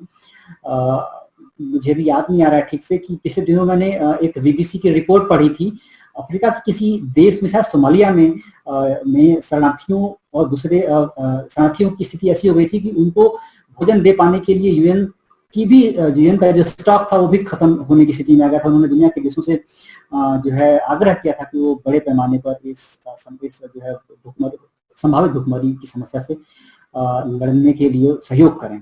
तो जो है ये एक शांति को, क्योंकि वो शरणार्थी हैं, वो उन देशों में उनकी जो है सेफ्टी सिक्योरिटी सुनिश्चित नहीं होती है। कई बार शरणार्थी अपनी आवश्यकताओं, अपनी जरूरतों को पूरा करने के लिए तमाम तरह की जो है अनफेयर मीन्स वाली एक्टिविटीज में भी इन्वॉल्व हो जाते हैं। तो ये भी एक शांति को स्टैब्लिश कर पाने के लिए नेशनल, रीजनल और इंटरनेशनल लेवल पर एक चैलेंज है। पांचवी जो चुनौती मैं देखता हूँ वो है मानवीय मूल्यों की रक्षा का संकट है। देखिए, जब कहीं भी संघर्ष होता है तो संघर्ष में कम से कम दो प्रत्यय तो इन्वॉल्व होते ही हैं, दो लोग इन्वॉल्व होते हैं। तो इस दोनों जब हम मानवीय पहलू की बात करते हैं, मानवीय मूल्यों की बात करते हैं, तो जहां तक राज्य की बात है, अगर एक इंसर्जेंट ग्रुप है, एक तरह स्टेट है, तो स्टेट के ऊपर जिनेवा कन्वेंशन है। आप स्टूडेंट चाहें तो गूगल करके पढ़ सकते हैं। जिनेवा कन्वेंशन उन पर लागू कर दिया जाता है, और ऐसी स्थिति में, संघर्ष की स्थिति में जो है राज्य संघर्ष से कैसे निपटेगा, उसकी सीमाएं क्या होंगी, ये जिनेवा कन्वेंशन तय कर दिया गया है। लेकिन ये जिनेवा कन्वेंशन जो है इंसर्जेंट ग्रुप पर लागू नहीं होता है। अभी हमने थोड़े दिन पहले देखा था कि मध्य भारत के नक्सली क्षेत्रों में एक जो है एक काउंटर अटैक होता है दोनों के बीच में, और कुछ पुलिस के जवान जो है इसमें शहीद हो जाते हैं।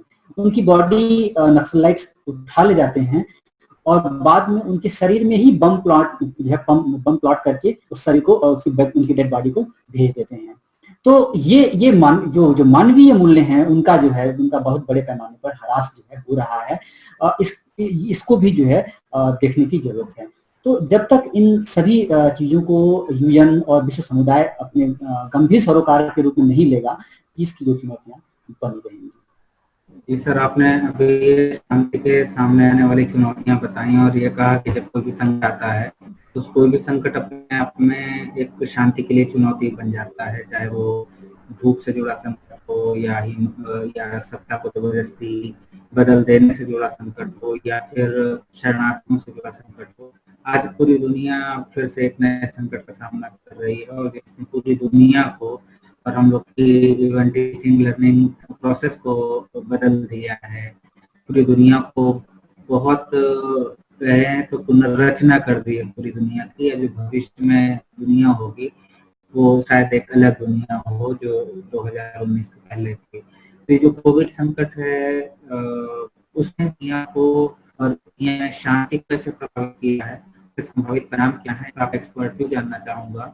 और इसके पहले मैं प्रतिभागियों से या सुन रहे हैं, श्रोता हैं, दर्शक हैं, उनसे अपील करना चाहूंगा कि एक बार जैसे आप पुनः 11:40 के आसपास आए थे तो ये 6 मिनट के बाद शायद हमारा संपर्क टूट जाएगा, फिर उसके बाद आप उसी लिंक पर क्लिक कर लेंगे तो आप पुनः उस मीटिंग को ज्वाइन कर लेंगे। तो ये मेरा आपसे अंतिम प्रश्न है, और इसके बाद हम एक फॉर्मल डिस्कशन रखेंगे। जिसे भी सवाल पूछना है, जिसे भी कुछ इसमें छोड़ना है या फिर जिसे कुछ कॉम्प्लीमेंट करना है, वो चैट बॉक्स में अपने सवालों को लिख कर प्रेषित कर दें, हम उन्हें मौका देंगे। तो सर प्लीज आप इसको कंक्लूड करें। पीयूष जी, कोविड हम सभी जानते हैं कि एक वैश्विक महामारी है, और दुनिया में महामारियों का इतिहास बड़ा लंबा है। बहुत सारी महामारियां आती रही हैं, और ये न कोई पहली महामारी है और न ही अंतिम महामारी होने जा रही है। भविष्य में जो है अंतर्राष्ट्रीय जो समुदाय है वो इन तरह की जो है महामारियों से दो चार होता रहेगा। कोविड-19 ने जो है पीस के प्रोस्पेक्ट में, पीस के संदर्भ में बहुत तरह की चुनौतियां खड़ी की हैं। अभी तक हमारा जो सारा जो विमर्श था वो हिंसा, सुरक्षा, राष्ट्रीय सुरक्षा, मानव सुरक्षा, इन्हीं सभी आयामों की तरफ में घूमता रहा। ह्यूमन इंटरवेंशन की बात भी कही गई, रिस्पांसिबिलिटी टू प्रोटेक्ट की बात की गई। तो अगर हम इस पूरे ब्रॉडर कैनवास में कोविड को रख के देखें तो कोविड जो है राष्ट्रीय स्तर पर भी सुरक्षा की बड़ी सुरक्षा और शांति की चुनौती खड़ा कर रहा है, क्षेत्रीय स्तर पर भी कर रहा है और अंतर्राष्ट्रीय स्तर पर भी कर रहा है। ये कोविड जो है मानव सुरक्षा का जो डिस्कोर्स है उसको भी चुनौती दे रहा है। उसको जो मानव सुरक्षा के प्रति जो सरकारें जो दृष्टिकोण है वो बड़ा रिलक्टेंट रहा है। वो दिखा रहा है कि किस तरीके से अब ह्यूमन सिक्योरिटी का कॉन्सेप्ट ज्यादा प्रोमिनेंट होकर सामने आया है। लेकिन साइमल्टेनियसली मीनवाइल जो नेशनल सिक्योरिटी का कॉन्सेप्ट है वो भी कोविड के पूरे पर्सपेक्ट में जो है अब जो है रीडिफाइन किए जाने की मांग करने लगा है। हम एक एक चीज को, एक एक पार्ट को लेकर के बात करेंगे। सबसे पहले हम जो है राष्ट्रीय स्तर की बात करें तो सुरक्षा की जो शांति और सुरक्षा की चुनौती खड़ी हो रही है वो सबसे पहला जो है स्वास्थ्य को लेकर समस्याएं खड़ी हो रही हैं। बहुत बड़े पैमाने पर भारत में लोग जो है इससे ग्रसित हो रहे हैं, मरने वालों की संख्या भी बढ़ने लगी है। तो ये अपने आप में बड़ी असुरक्षा है स्वास्थ्य संबंधी। जब मैंने भी ह्यूमन सिक्योरिटी की जब मैंने बात की और यूएनडीपी के रिपोर्ट की बात की तो उसकी जो 7 डायमेंशन है सिक्योरिटी के, उसमें से जो है हेल्थ सिक्योरिटी का भी जो एक कॉन्सेप्ट आता है उसमें। तो हेल्थ सिक्योरिटी का अभाव हो जाना जो है मानव समाज में शांति को एक बड़ी चुनौती प्रस्तुत कर रहा है।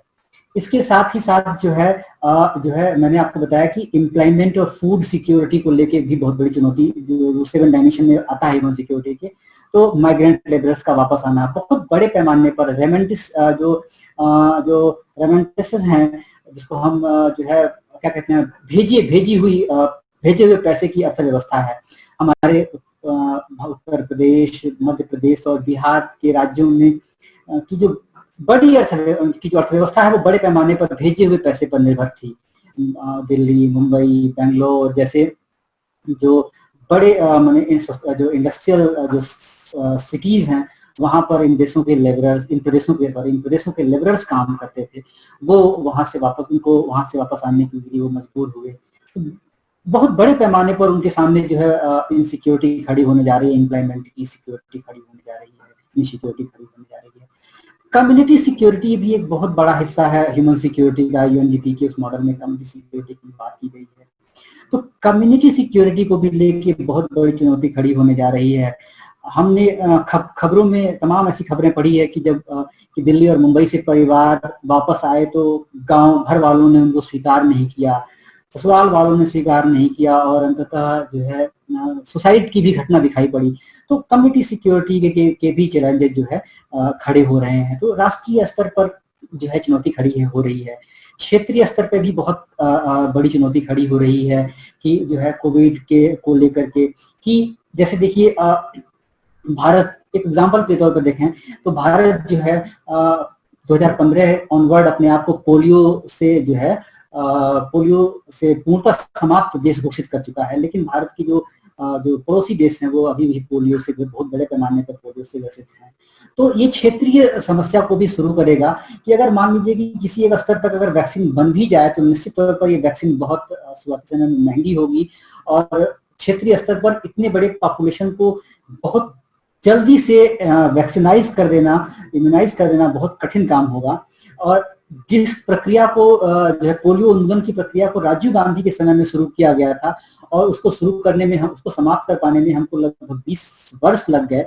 तो निश्चित तौर पर इस तरह की समस्याओं को भी, जैसे समस्या से भी लड़ने में, अगर वैक्सीन बन भी जाता है तो हमें इससे लड़ने में बहुत लंबा रास्ता तय करना होगा। तो क्षेत्रीय स्तर पर भी जो ये चुनौतियां खड़ी होंगी कि अगर हम एक राष्ट्र के रूप में अपने यहाँ इस चुनौती को समाप्त कर भी लें, तो जरूरी नहीं है कि हमारे क्षेत्रीय स्तर पर जो हमारे जो पड़ोसी देश हैं वो भी इतनी तत्परता से इसको समाप्त कर पाए।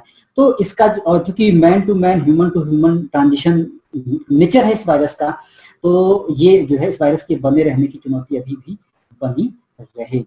अंतर्राष्ट्रीय स्तर पर भी जो है कोविड जो है पूरे हम देख रहे हैं कि इंटरनेशनल वर्ल्ड ऑर्डर है, इंटरनेशनल इकोनॉमिक ऑर्डर है, उसको रीशेप कर रहा है। लगभग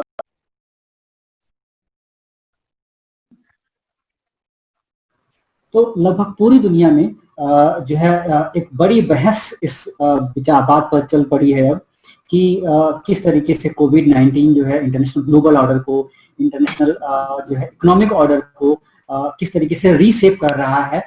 तो ये भी एक जो है चुनौती है अमेरिका के डोमिनेंस को, चीन के राइज को, चीन का जो एम्बिशन है सुपर पावर बनने का, उस प्रोसेस में चीन का किस तरीके से एक सस्पिशियस पावर में कन्वर्ट हो जाना, चीन और अमेरिका के ऊपर एक दूसरे का आरोप प्रत्यारोप करना, अमेरिका का चाइना से जो है इकोनॉमिक डीकपलिंग की बात करना, चाइना के मार्केट से जो है कंपनियों का हटना, उन कंपनियों को जो है दुनिया के दूसरे और देशों में रीस्टोर करना, भारत, वियतनाम, जापान जैसे देश जो है एक पोटेंशियल पोजीशन प्रोवाइड करा रहे हैं। तो ग्लोबल जो सिस्टम है उसको भी जो है कोविड-19 बदलने जा रहा है। हम कोविड-19 के बाद की बात अभी करना बहुत मुश्किल है। जैसे हम देखते हैं कि एक बड़ी समस्या के रूप में पोलियो से लड़ने में हमने भारत जैसे देश को 20 वर्ष लग गए, 20 से ज्यादा वर्ष लग गए। तो कोविड, पोस्ट कोविड कहना जो है बड़ा जो बहुत जल्दीबाजी की बात होगी कि पोस्ट कोविड कब आएगा। अभी हम कोविड पीरियड में जी रहे हैं, ये कोविड पीरियड कितना लंबा चलेगा ये कहा जाना बहुत मुश्किल है।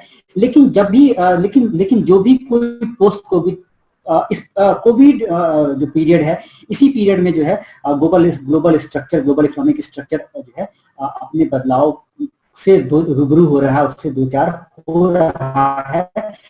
पोस्ट कोविड स्ट्रक्चर जो होगा, पोस्ट कोविड इकोनॉमी जो होगी, वो निसंदेह जो है नए तरह की व्यवस्था होगी, जहां पर जो है ये जो वर्तमान हमारी जो मानवता है, जो वर्तमान हमारा जो समाज है, वो निश्चित तौर पर कोविड के संकट को बहुत नजदीकी से महसूस कर रहा है। तो तमाम तरह की बातें, चाहे वो स्थानीयता की बातें हों, चाहे हमारे प्रधानमंत्री का जो है ये शब्द की वोकल फॉर लोकल कहना, और जो है सेल्फ डिपेंडेंस, सेल्फ रिलायंस होना, एटलीस्ट जो मिनिमम नीड्स हैं, जो अपनी आवश्यकता की जो बहुत ही निहायत जो छोटी आवश्यकताएं, जो जरूरी चीजें हैं, उनके उत्पादन के लिए जो है आत्मनिर्भर होना, आयात और निर्यात की जो अर्थव्यवस्था है उस पर डिपेंडेंसी को कम करना, चाइना का जो एक सप्लाई चेन के रूप में चाइना विकसित हुआ है उसको जो है उसको रिफॉर्मुलेट होगा। इसके साथ ही जो है जो वर्कशॉप ऑफ द वर्ल्ड के रूप में चाइना जाना जाता है, वो भी जो है बदलेगा। तो पोस्ट कोविड जो पीरियड होगा वो कब शुरू होगा ये कह पाना मुश्किल है, लेकिन जिस तरीके से बड़े पैमाने पर पूरी दुनिया में इंटरनेशनल ऑर्डर को लेकर के, ग्लोबल पावर को लेकर के, और पावर को लेकर के जो राइवलरी है, जो स्ट्रगल है, उसको लेकर के जिस तरीके से बौद्धिक क्षेत्र में और रणनीतिकारों के डोमेन में जिस तरह से बहस चल पड़ी है, निसंदेह जो है कोविड-19 का पोस्ट कोविड-19 वर्ल्ड होगा, पोस्ट कोविड-19 जो सोसाइटी होगी, पोस्ट कोविड-19 जो नेशंस होंगे, उनका नेचर जो है बदला हुआ मिलेगा। बहुत बहुत धन्यवाद पीयूष जी। धन्यवाद सर। और वास्तव में हम आपके ज्ञान से बहुत लाभान्वित हुए। मैं पॉलिटिकल साइंस का स्टूडेंट हूँ, तो मुझे ये लग रहा है कि मैं एक नई इंसाइट पाया हूँ। तो मैं सारे प्रतिभागियों से अपील करना चाहूंगा कि जिन्हें इस पर कोई कॉम्प्लीमेंट देना हो या कोई शांति से या शांति की अवधारणा से जुड़े हुए या मानव अधिकारों से जुड़े हुए किसी भी तरीके से, अंतर्राष्ट्रीय संबंधों से जुड़े हुए किसी भी तरीके के प्रश्न पूछना है या आंतरिक शांति से जुड़े हुए किसी तरीके के प्रश्न पूछना है, तो हमारे एक्सपर्ट डॉक्टर अम्बिकेश आपके सामने अभी लाइव हैं।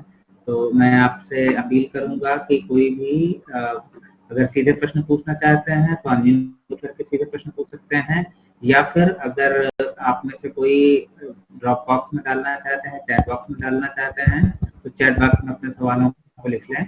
हमारे डॉक्टर अम्बिकेश इसका उत्तर देंगे। तो मैं तब तक अमित सर से अपील कर रहा हूं कि वो इस डिस्कशन के बारे में अपना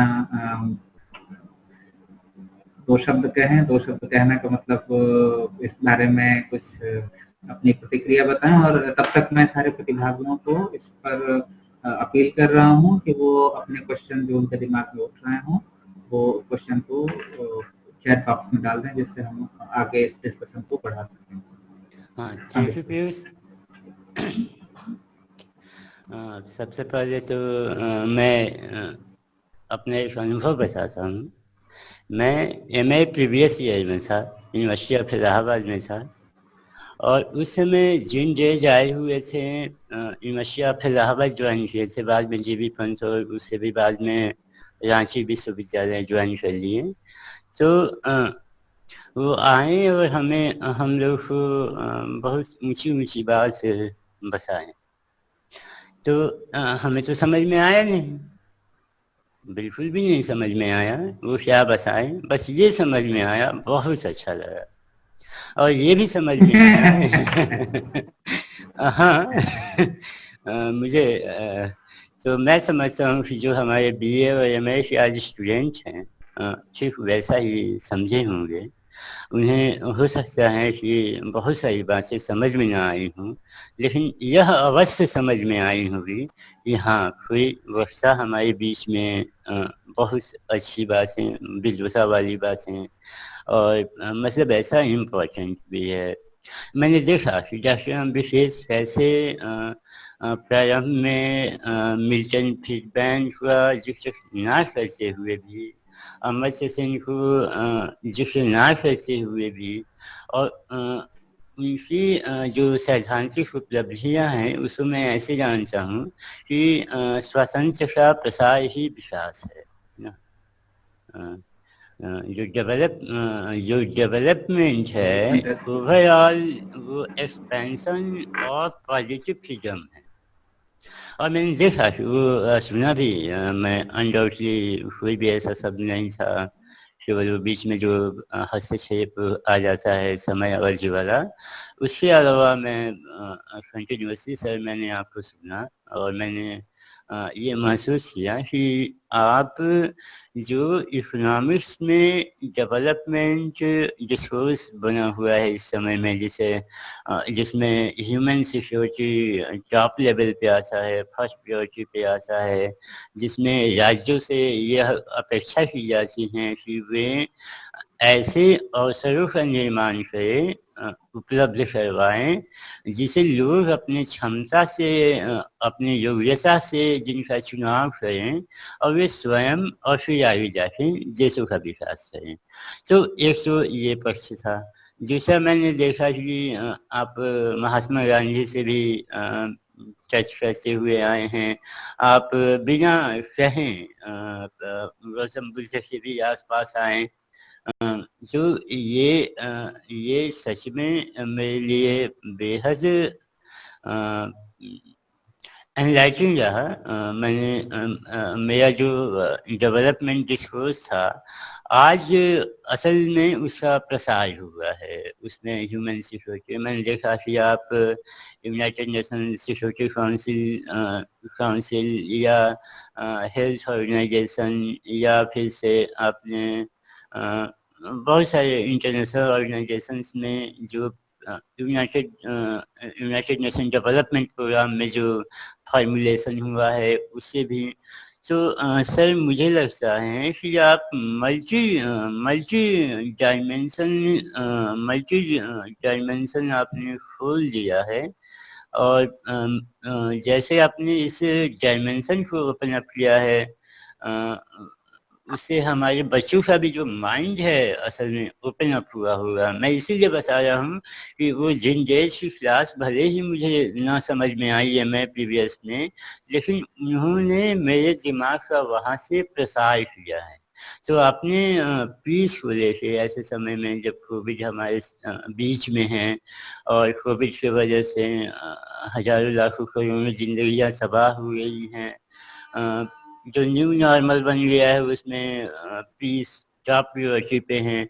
तो ऐसे समय में आप हमारे बीच में आए, इसके लिए मैं जो हमारी ऑर्गेनाइजिंग कमेटी है उसकी तरफ से मैं आपको धन्यवाद देता हूँ। और मैं चाहूँगा सर जब भी थोड़ा बहुत मौका मिले आप सदैव हमारे बीच में आए, और आप पूलर जो माइंड पूलर हैं और जो माइंड एक्सपेंशन है वो हमारे बच्चों को आप वैसे जैसे केमिस्ट्री में होता है कैटलिस्ट, तब तक कोई रिएक्शन नहीं हो सकता है जब तक कि उसमें कैटलिस्ट ना हो। तो आप एक कैटलिस्ट के रूप में हमारे बीच में हमारे छात्रों के दिमाग में आप हमेशा उपस्थित हैं। मैं ऑर्गेनाइजिंग कमेटी की तरफ से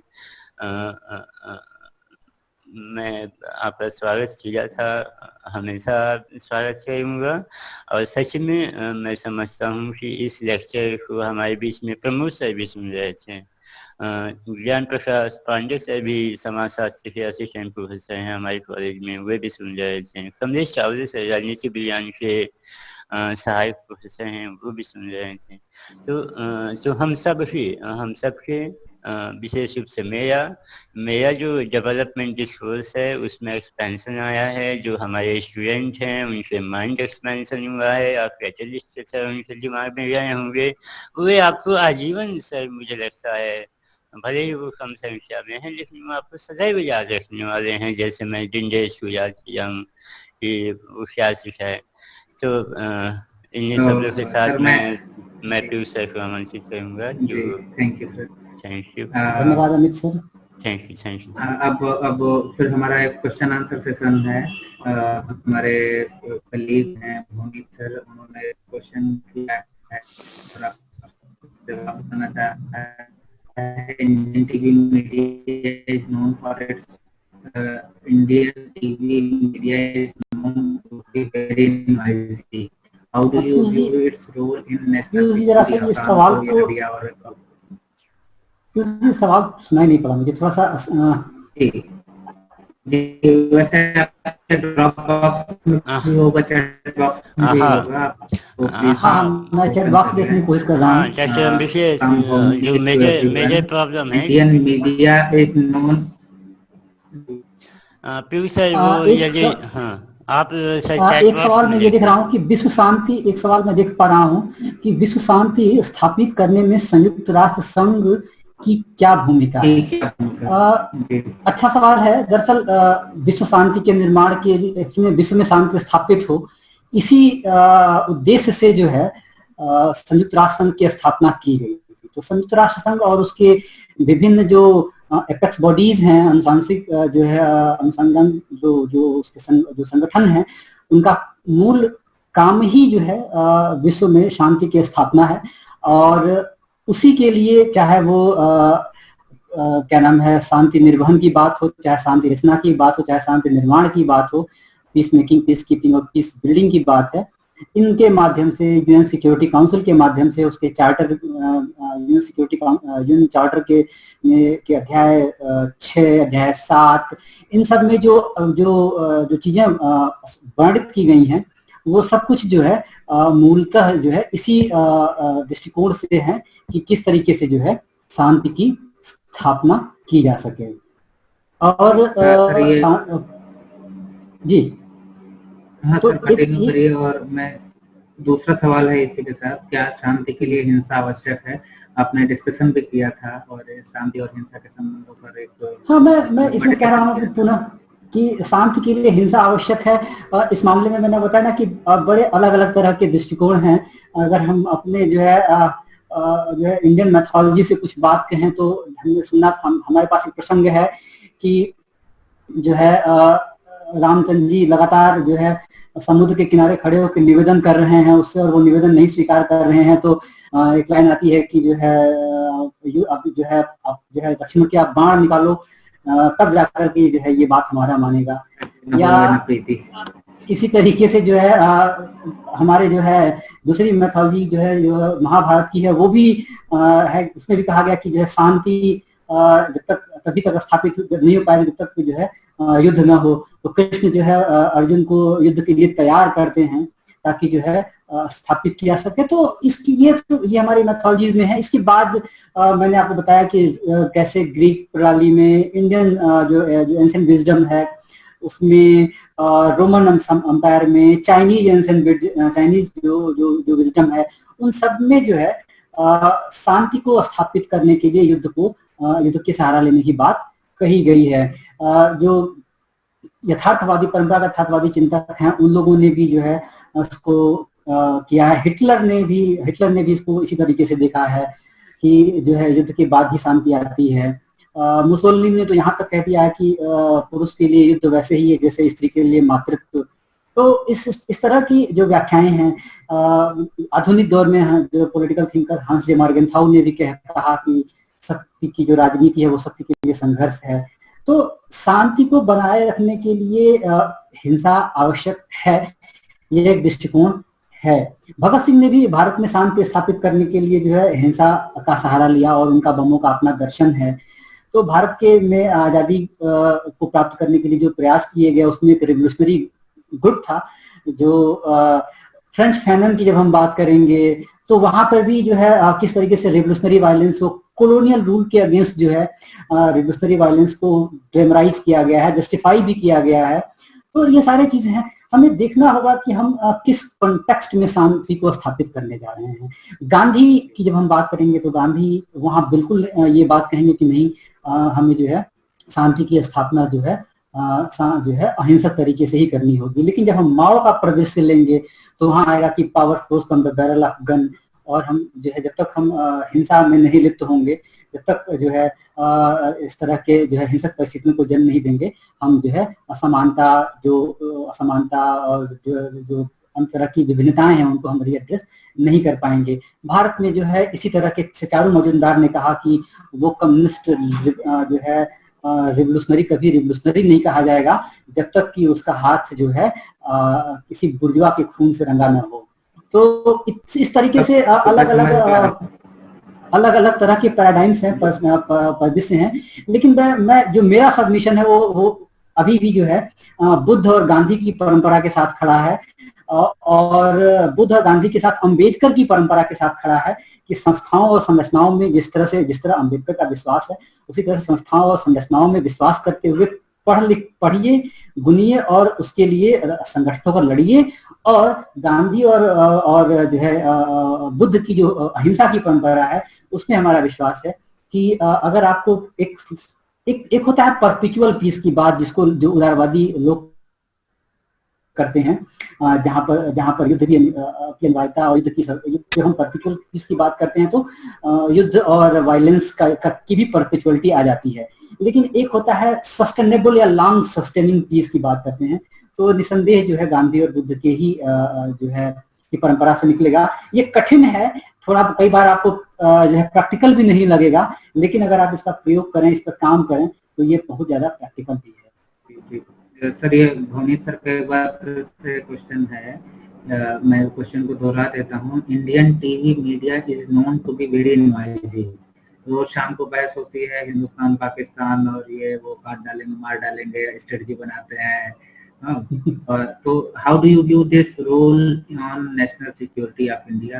भारत की राष्ट्रीय सुरक्षा पर इसका क्या प्रभाव है, या किसको किस तरीके से खतरे के रूप में देखते हैं, क्या?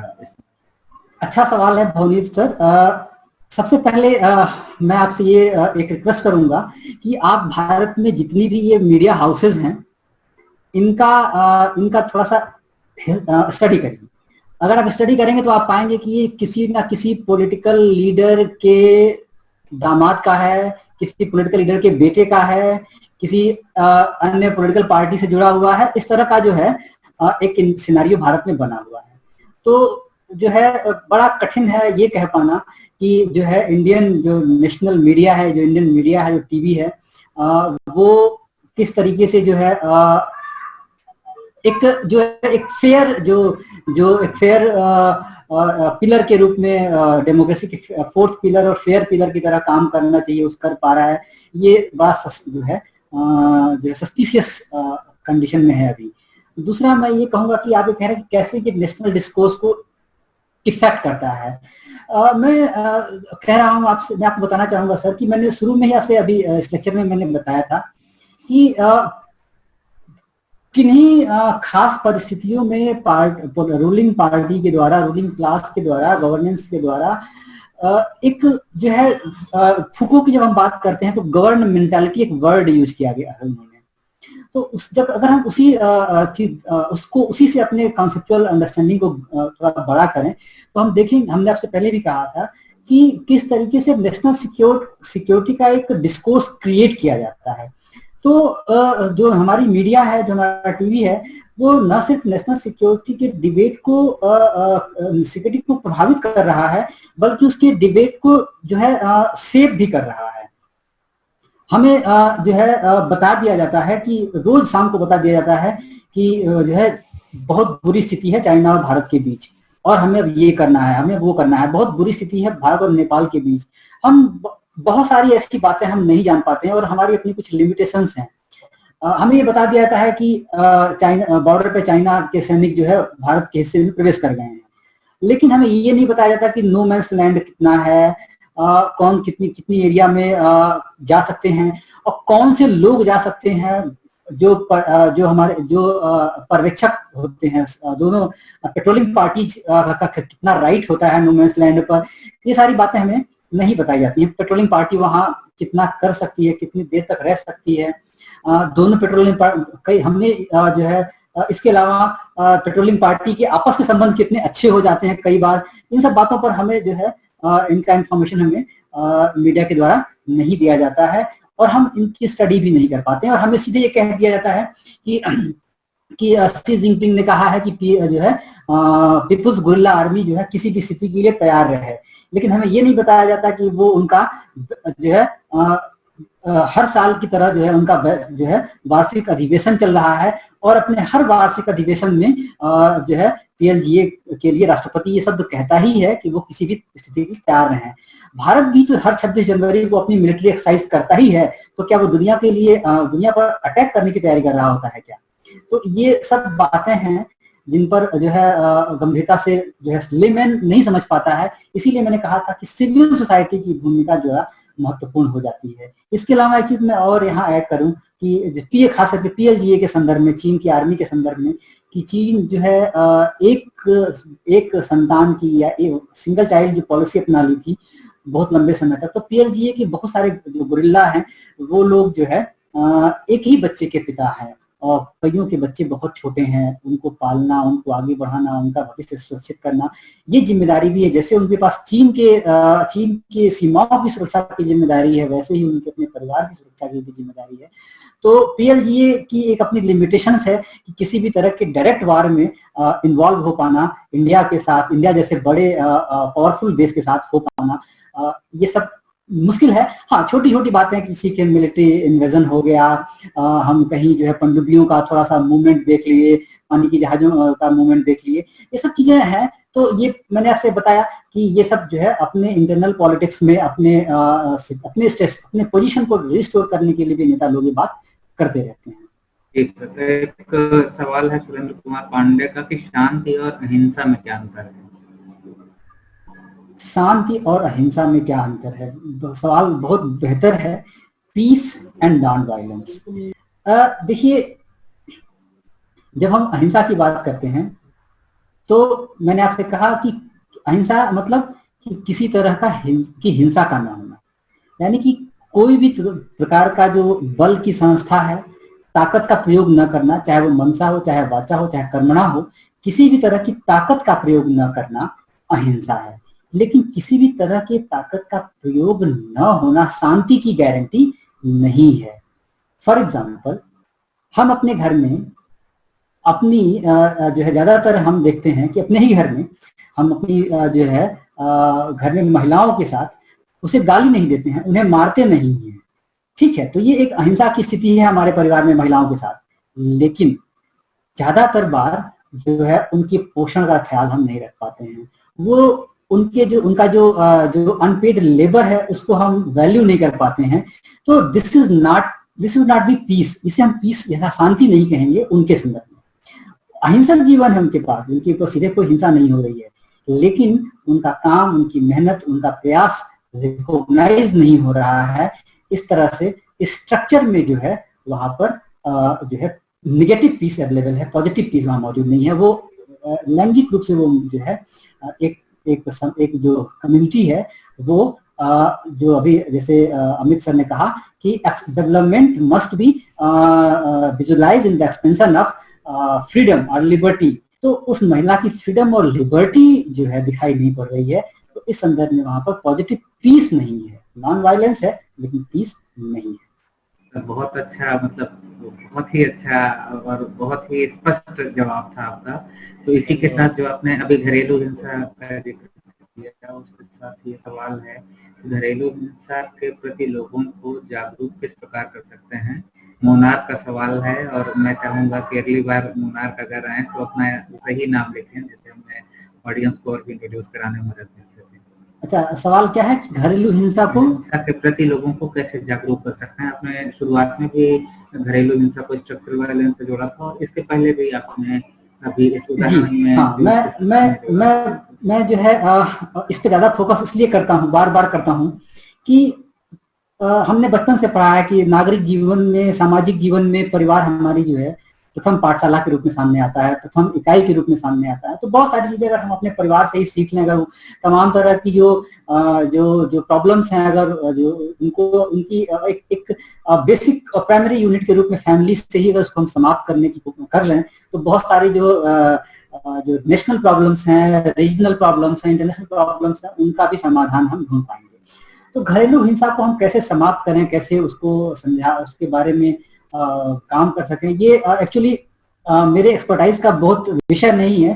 लेकिन मैं ये कहना ये चाहूंगा कि घरेलू हिंसा के बारे में ज्यादा काम करने के बजाय हमको जो है जो लैंगिक डिवीजन है उस पर ज्यादा हमको फोकस करना चाहिए। हमको लैंगिक डिवीजन के प्रति थोड़ा सा सेंसिटिव होना चाहिए। हमें देखना चाहिए, अगर आप घर में देख रहे हैं कि अगर आपकी बहन के साथ किसी तरह से जो है इनजस्टिस हो रहा है, उसकी फ्रीडम कंट्रोल की जा रही है, तो आप एक पढ़े लिखे युवा होने के नाते आप इस पर आवाज उठाएं कि भाई नहीं, जैसे मैं हूं वैसे हमारी बहन भी है, वैसे हमारी भाभी भी हैं, इसलिए उनके फ्रीडम और उनके जो है हेल्थ और उनकी लिबर्टी उतनी ही मायने रखती है जितना कि एक पुरुष होने के नाते पापा की, भाई की या मेरी होती है। तो इस तरह के जी मेरे ख्याल से इनका उत्तर मिल गया होगा। और ये एक बड़ा डिस्कोर्स है कि हम कैसे लैंगिक हिंसा के जो स्ट्रक्चरल रूप उसका कैसे समाधान कर सकते हैं। तो this is a long term process और ये एक दिन में नहीं हो जाने वाला है। ऐसे छोटे छोटे बिल्कुल बताए हैं और शिक्षा और जागरूकता और लगातार सरकारों को मैं बार बार कहता हूँ जागरूकता का प्रोसेस। जी पीयूष जी, मैं बार बार इसलिए कहता हूँ कि जो डायरेक्ट वायलेंस है, सीधी जो हिंसा है, उसको तो आप समाप्त कर सकते हैं आसानी से और बहुत जल्दी। लेकिन जो संरचना में निहित हिंसा है, इसको समाप्त करने में बहुत समय लगता है, क्योंकि संरचना की जो हिंसा है वो आपके दिमाग में उसकी वैधता सुनिश्चित हो चुकी है बहुत पहले से। ये एक दो दिन में उभरी हुई हिंसा नहीं है। फॉर एग्जाम्पल, मैं आप थोड़ा सा बीच में इंटरप्ट कर रहा हूँ, माफी चाहता हूँ, पर मैं कह रहा हूँ कि देखिए हम किसी नॉर्थ ईस्ट वाले चिपटी नाक वाले आदमी को अगर सयास कहते हैं चीन की, तो इसमें सुधार हो सकता है, क्योंकि हम जो है सयास कह रहे हैं, प्रोसेस में आगे कह रहे हैं, हमसे कोई कहलवा रहा है। लेकिन अगर हम अनायास ही चीन की कह रहे हैं, उसको देखते हमारे मन में यही आ रहा है, ये नहीं आ रहा है कि वो हमारे नॉर्थ ईस्ट का हमारा भाई बहन हो सकता है, हम उसको देखते ही हमारे मन में तुरंत आ जाता है, अरे ये तो चिंकी है, जबकि नाकोला। इट मीन कि हमारे मन में बस गया है। तो अगर आप कोशिश करके कह रहे हैं तब तो उसको समाप्त किया जा सकता है। कोशिश करके अगर आप किसी को गाली दे रहे हैं तो आपको गाली देने से बचाया जा सकता है। लेकिन अगर गाली देना या किसी को इस तरीके से देखना आपके मन में जो है स्थापित हो चुका है, आपकी जो मानसिक संरचना में स्थापित हो चुका है, तो उसको समाप्त करना दुरूह है, लंबा है, लेकिन असंभव नहीं है। एक अमित हैं, उन्होंने सवाल किया है कि अगर शांति को खतरा, युद्ध शांति के लिए आवश्यक है, तो चाइना ने कोविड-19 से पूरी दुनिया में अशांति व्याप्त कर दी है, तो क्या सारे कंट्रीज चाइना के खिलाफ मोर्चा बनाकर उस पर अटैक कर सकते हैं शांति स्थापित करने के लिए? जो है, जहां तक मैं समझ पा रहा हूं कि ये बड़ा ही जो है चाइना पर अटैक करना, देखिए 1919 में जब प्रथम विश्व युद्ध समाप्त हो गया, 1919 में प्रथम विश्व जब समाप्त हुआ, तो जर्मनी के ऊपर जो है पेरिस शांति सम्मेलन के बाद जर्मनी के ऊपर बहुत सारे जो है बंधन लगाए गए और उसको बहुत सारी चीजों को पे करने के लिए कहा गया। लेकिन जो है आज का जो चीन है वो उस समय का जो जर्मनी नहीं है। पहली बात, चीन इज पावरफुल और अभी तक ऐसा कोई प्रूफ नहीं सामने आ पाया है कि यह चीन से ही वायरस निकला है। आपको बता दूं मैं जानकारी के लिए कि वायरोलॉजी की स्टडी सबसे पहले अमेरिका ने शुरू की। अमेरिका के वैज्ञानिकों ने जब बैट पर वायरोलॉजी की स्टडी शुरू की तो उन्हें शुरुआती समय में लगा कि अरे ये तो बड़ा ही खतरनाक हो सकता है। उन्होंने इस पूरे प्रोजेक्ट को शिफ्ट किया वुहान में। ध्यान रखें, चाइना, अमेरिका ने इस पूरे प्रोजेक्ट को शिफ्ट किया वुहान में, वुहान के बायोलॉजी सेंटर में। उस बायोलॉजी सेंटर को सबसे ज्यादा फंड अगर कोई करता है तो अमेरिका करता था। तो सबसे पहले इस वायरोलॉजी सेंटर, इस वायरस पर काम करने का काम अमेरिका ने शुरू किया और जब उसे लगा कि ये खतरनाक हो सकता है, आउट ऑफ कंट्रोल हो सकता है, तो उन्होंने इसको वाइंड अप किया और सारा प्रोसेस जो है चाइना को सेंड किया और चाइना के वुहान के बायोलॉजी सेंटर में इस पर काम किया। और आपको बताऊं कि अमेरिका ऐसा बहुत सारे देशों में करता है। भारत में बनारस हिंदू विश्वविद्यालय के साथ जर्मनी और तमाम देशों के साथ कई सारे जो है इस तरह के रिसर्च प्रोजेक्ट चल रहे हैं। भारत के कई सारे सेंटर्स में जो है जो ये लोग फंडिंग करके इस तरह के रिसर्च करवा रहे हैं, जो चल रहे हैं। तो ये कह पाना कि सोलली चाइना रिस्पॉन्सिबल है, ये थोड़ा सा अभी मुश्किल होगा।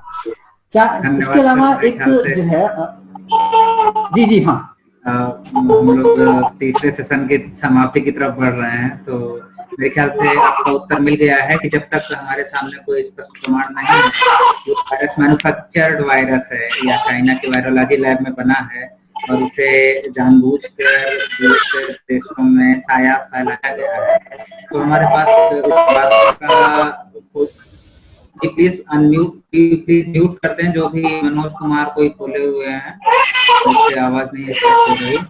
तो जब तक ये स्पष्ट नहीं हो जाता पूरी दुनिया के सामने और वायरोलॉजी के सामने। जी देखिए पीयूष जी, किस तरीके से मैं ये भी कह रहा हूँ कि जो है शुरुआत में चाइना जो है WHO की भूमिका सस्पिशियस रही। चाइना ने स्वीकार नहीं किया कि वो जांच करने के लिए तैयार नहीं हुआ, लेकिन अब चाइना तैयार भी हो रहा है, कह रहा है कि जिस एक समय के साथ जैसे ये पेंडेमिक कंट्रोल में हो जाएगा वो जांच के लिए भी तैयार होगा। लेकिन ट्रांसपेरेंसी थियरीज ये भी कह रही है कि चाइना तब तक बहुत सारे एविडेंसेस को मिटा देगा। छोटा सा एक मर्डर होता है और आधे घंटे बाद बहुत सारे विटनेसेस गायब कर दिए जाते हैं। तो लॉट ऑफ ट्रांसपेरेंसी थियरीज हैं, लेकिन दुनिया जो है इसी तरह से सुपर पावर्स के बीच चलती रहती है। धन्यवाद सर, धन्यवाद, बहुत बहुत धन्यवाद। और वास्तव में आज हम सारे लोग समृद्ध हुए हैं। अब ज्यादा क्वेश्चन आंसर देने का टाइम नहीं बचा है और मैं वास्तव में अपने आप को बड़ा समृद्ध महसूस कर रहा हूँ, क्योंकि शांति अध्ययन हम छोटे छोटे टुकड़ों में पढ़ते हैं, चाहे वो अंतर्राष्ट्रीय परिप्रेक्ष्य में हो, नारीवादी परिप्रेक्ष्य में हो, या फिर शांति बिल्डिंग की थियरीज में हो, डिफेंस में भी हम लोग पढ़ते हैं। तो ये लेकिन एक एक्सपर्ट के सामने, शांति अध्ययन के सामने, शांति के सामने क्या चुनौतियां हैं, शांति के मायने क्या हैं, शांति के सामने चुनौतियां क्या हैं, हम राष्ट्रीय, अंतर्राष्ट्रीय और क्षेत्रीय स्तर पर शांति का किस प्रकार से प्रसार कर सकते हैं, और वो शांति स्थापित भर करना नहीं है, और शांति को सस्टेन रखना है, सस्टेनेबल पीस की अवधारणा को विकसित करना है सस्टेनेबल डेवलपमेंट की तरह। तो आज हमारे सामने आपने हमारा बहुत ज्ञानवर्धन किया। हम सारे लोगों की तरफ से आपको बहुत धन्यवाद करते हैं, और मैं अमित सर को माइक देता हूँ कि वो 3 से 4 मिनट के भीतर कंक्लूड करके और एक औपचारिक धन्यवाद देते हुए इस कार्यक्रम का समापन करें। अमित सर। हाँ, थैंक यू पीयूष। तो जैसा हमारा पूरा सेशन था, क्वेश्चन आंसर सेशन, मुझे लगा उससे भी अच्छा है। हालांकि मैं सही व्यक्ति नहीं हूँ जो इस विषय पे अपना कमेंट दे सकूं, पर 3-4 बिंदु है। प्रथम बिंदु है कि डॉक्टर अम्बिकेश ने सवालों को जिस तरह से आंसर दिया वे हमारे स्टूडेंट सीखें। कैसे सीधे आंसर दिया जाता है, आपका नाम क्या है, तो सर एक्चुअली बचपन में मेरा नाम था, ऐसे नहीं दिया जाता है। आपका नाम क्या है, तो अमित भूषण द्विवेदी, ये क्वेश्चन आंसर ऐसे होता है। तो बच्चे मैं समझता हूँ अवश्य इनसे सीखेंगे। और पीयूष सर, मैं आपको धन्यवाद देता हूँ इसलिए क्योंकि आपने बहुत अच्छा सेशन होस्टिप जो है आपने बेहद अच्छे से निर्वहन किया। और जाहिर सी बात है डॉक्टर अम्बिकेश का हमारे बीच में होना हर्ष की बात है, गौरव की बात है, छात्रों के लिए अवसर की बात है। और जो एक आत्मनिर्भर भारत की संकल्पना जिस पे आजकल बहुत सी चर्चाएं हो रही हैं, तो आत्मनिर्भर भारत की संकल्पनाओं में यह भी एक संकल्पना है कि हमारे जितने भी रिसोर्स पर्सन्स हैं वे स्टूडेंट्स को जो भी उनके पास हैं उनको ट्रांसफर करें। और छात्रों के लिए मेरे पास एक सूचना है, ये सूचना है कि डॉक्टर अम्बिकेश से बहुत सारे वीडियोज उनके यूट्यूब चैनल है ज्ञान विमर्श, उस पर उपलब्ध हैं। और वहाँ पे उनके जो सुपरवाइजर हैं टीपी सर, उनके भी कुछ वीडियोज हैं और भी वीडियोज हैं वहाँ पे।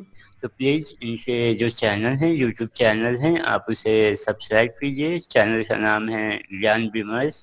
उन वीडियोज को आप देखिए और निश्चय रूप से जो आपका नॉलेज का लेवल है वो प्रतिदिन प्रतिपल उन वीडियोज को देखने के साथ ही वो एनहांस होगा। तो इन्हीं शब्दों के साथ डॉक्टर अम्बिकेश, आपने हमारे इन्विटेशन को एक्सेप्ट किया, इसके लिए बहुत बहुत धन्यवाद। पीयूष सर, आपने सेशन को होस्ट किया। फिर मैं वो अपनी क्षमता मैं खुद अपने आप को इस बार समृद्ध पा रहा हूँ। सभी महसूस कर रहा हूँ ये ज्यादा बेहतर था इससे पहले का, पहले से ज्यादा बेहतर सेशन था ये।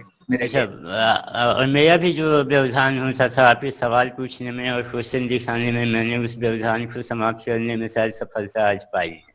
तो इसलिए आप लास्ट वाले सेशन में मैं हैंडल नहीं कर पाया। सर अगर मुझे सुन रहे हैं तो ट्विटर अगर कोई कॉम्प्लीमेंट करता है तो प्लीज अनम्यूट करके कॉम्प्लीमेंट करें प्लीज।